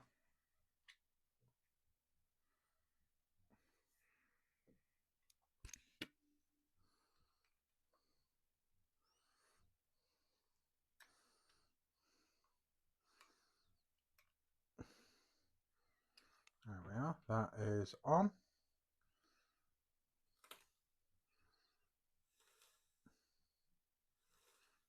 Nice and toasty.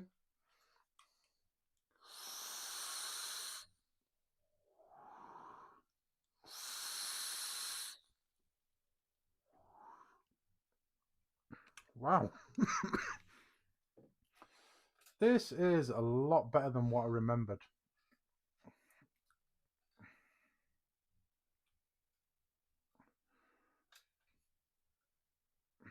There we are. And we're up. Got this off as well. So second build of the light.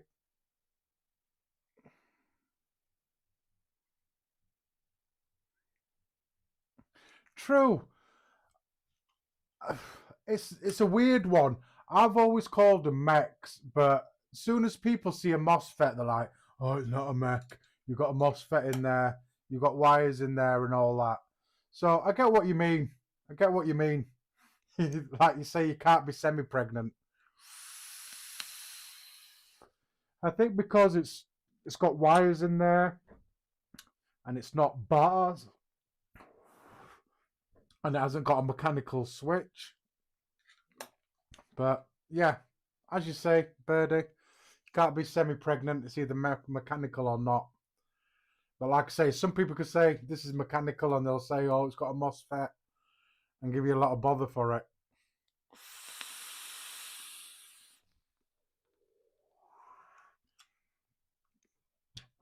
That's pretty good.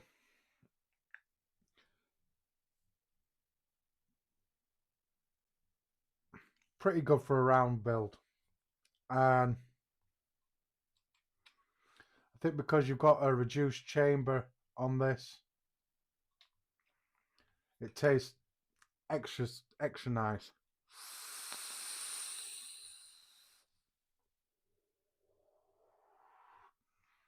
Unregulated.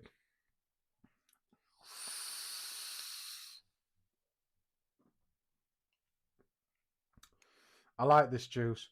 A lot of peanut butter juices are right harsh. This is nice and mellow, and it's got some creamy notes to it.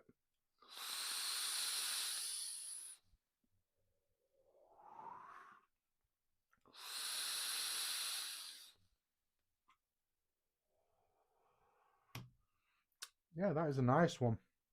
On this one, I haven't vaped in years. This one.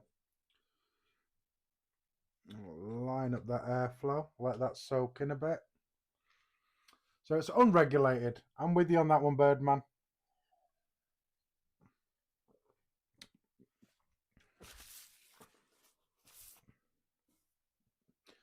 So yeah, that's nice and toasty. 20 gauge round build. Interlock Fralian staged with 26 gauge. In that one I've got Dubai custard.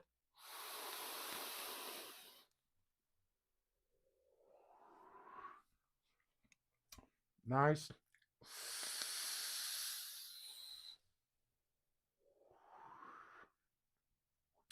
Vapor's good, flavor's good. I can't complain about the flavor one bit.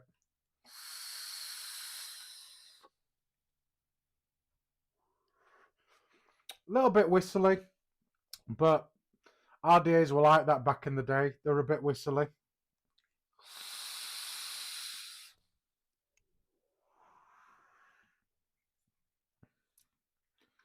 Can't go wrong with that. That's very tasty.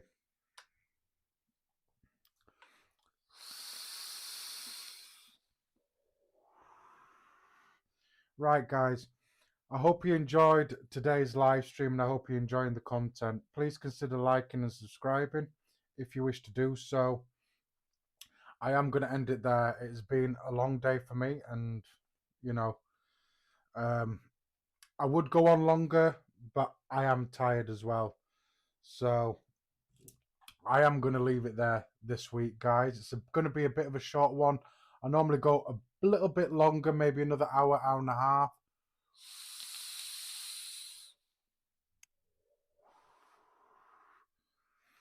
Yeah, Jeevan, it's a chocolate pistachio sort of cream, is what it is. Is Dubai chocolate. Oh, where is it? That is the packaging of it by Zeus Juice and Fugly Warrior.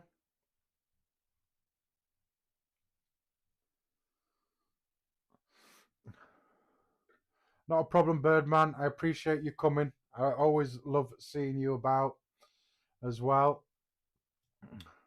And hopefully I'll get one of your live streams as well on Friday. Another thing, if you don't know, Birdie does a live stream on Friday. Go check him out as well at 8 p.m. on Friday. So go check his YouTube channel out as well and go subscribe to him as well. It's just weekend times. We have the grandkids, and from Friday to Sunday we are busy. Hence why I don't live stream on the weekend and live stream beginning of the week. But yeah, it's been a long one, guys. So I'm going to leave it there. Like I say, if you like the content, please consider subscribing, liking, sharing, all that stuff.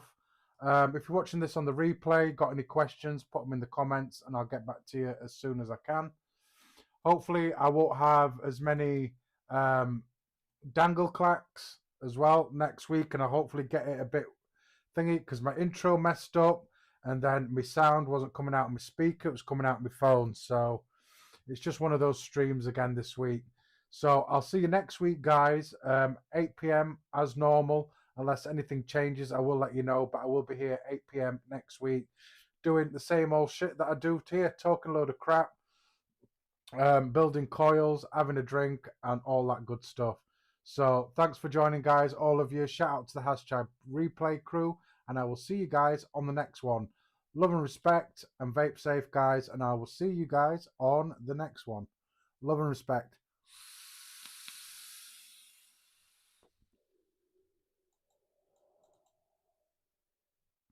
Or if I can get the click right, see you guys soon.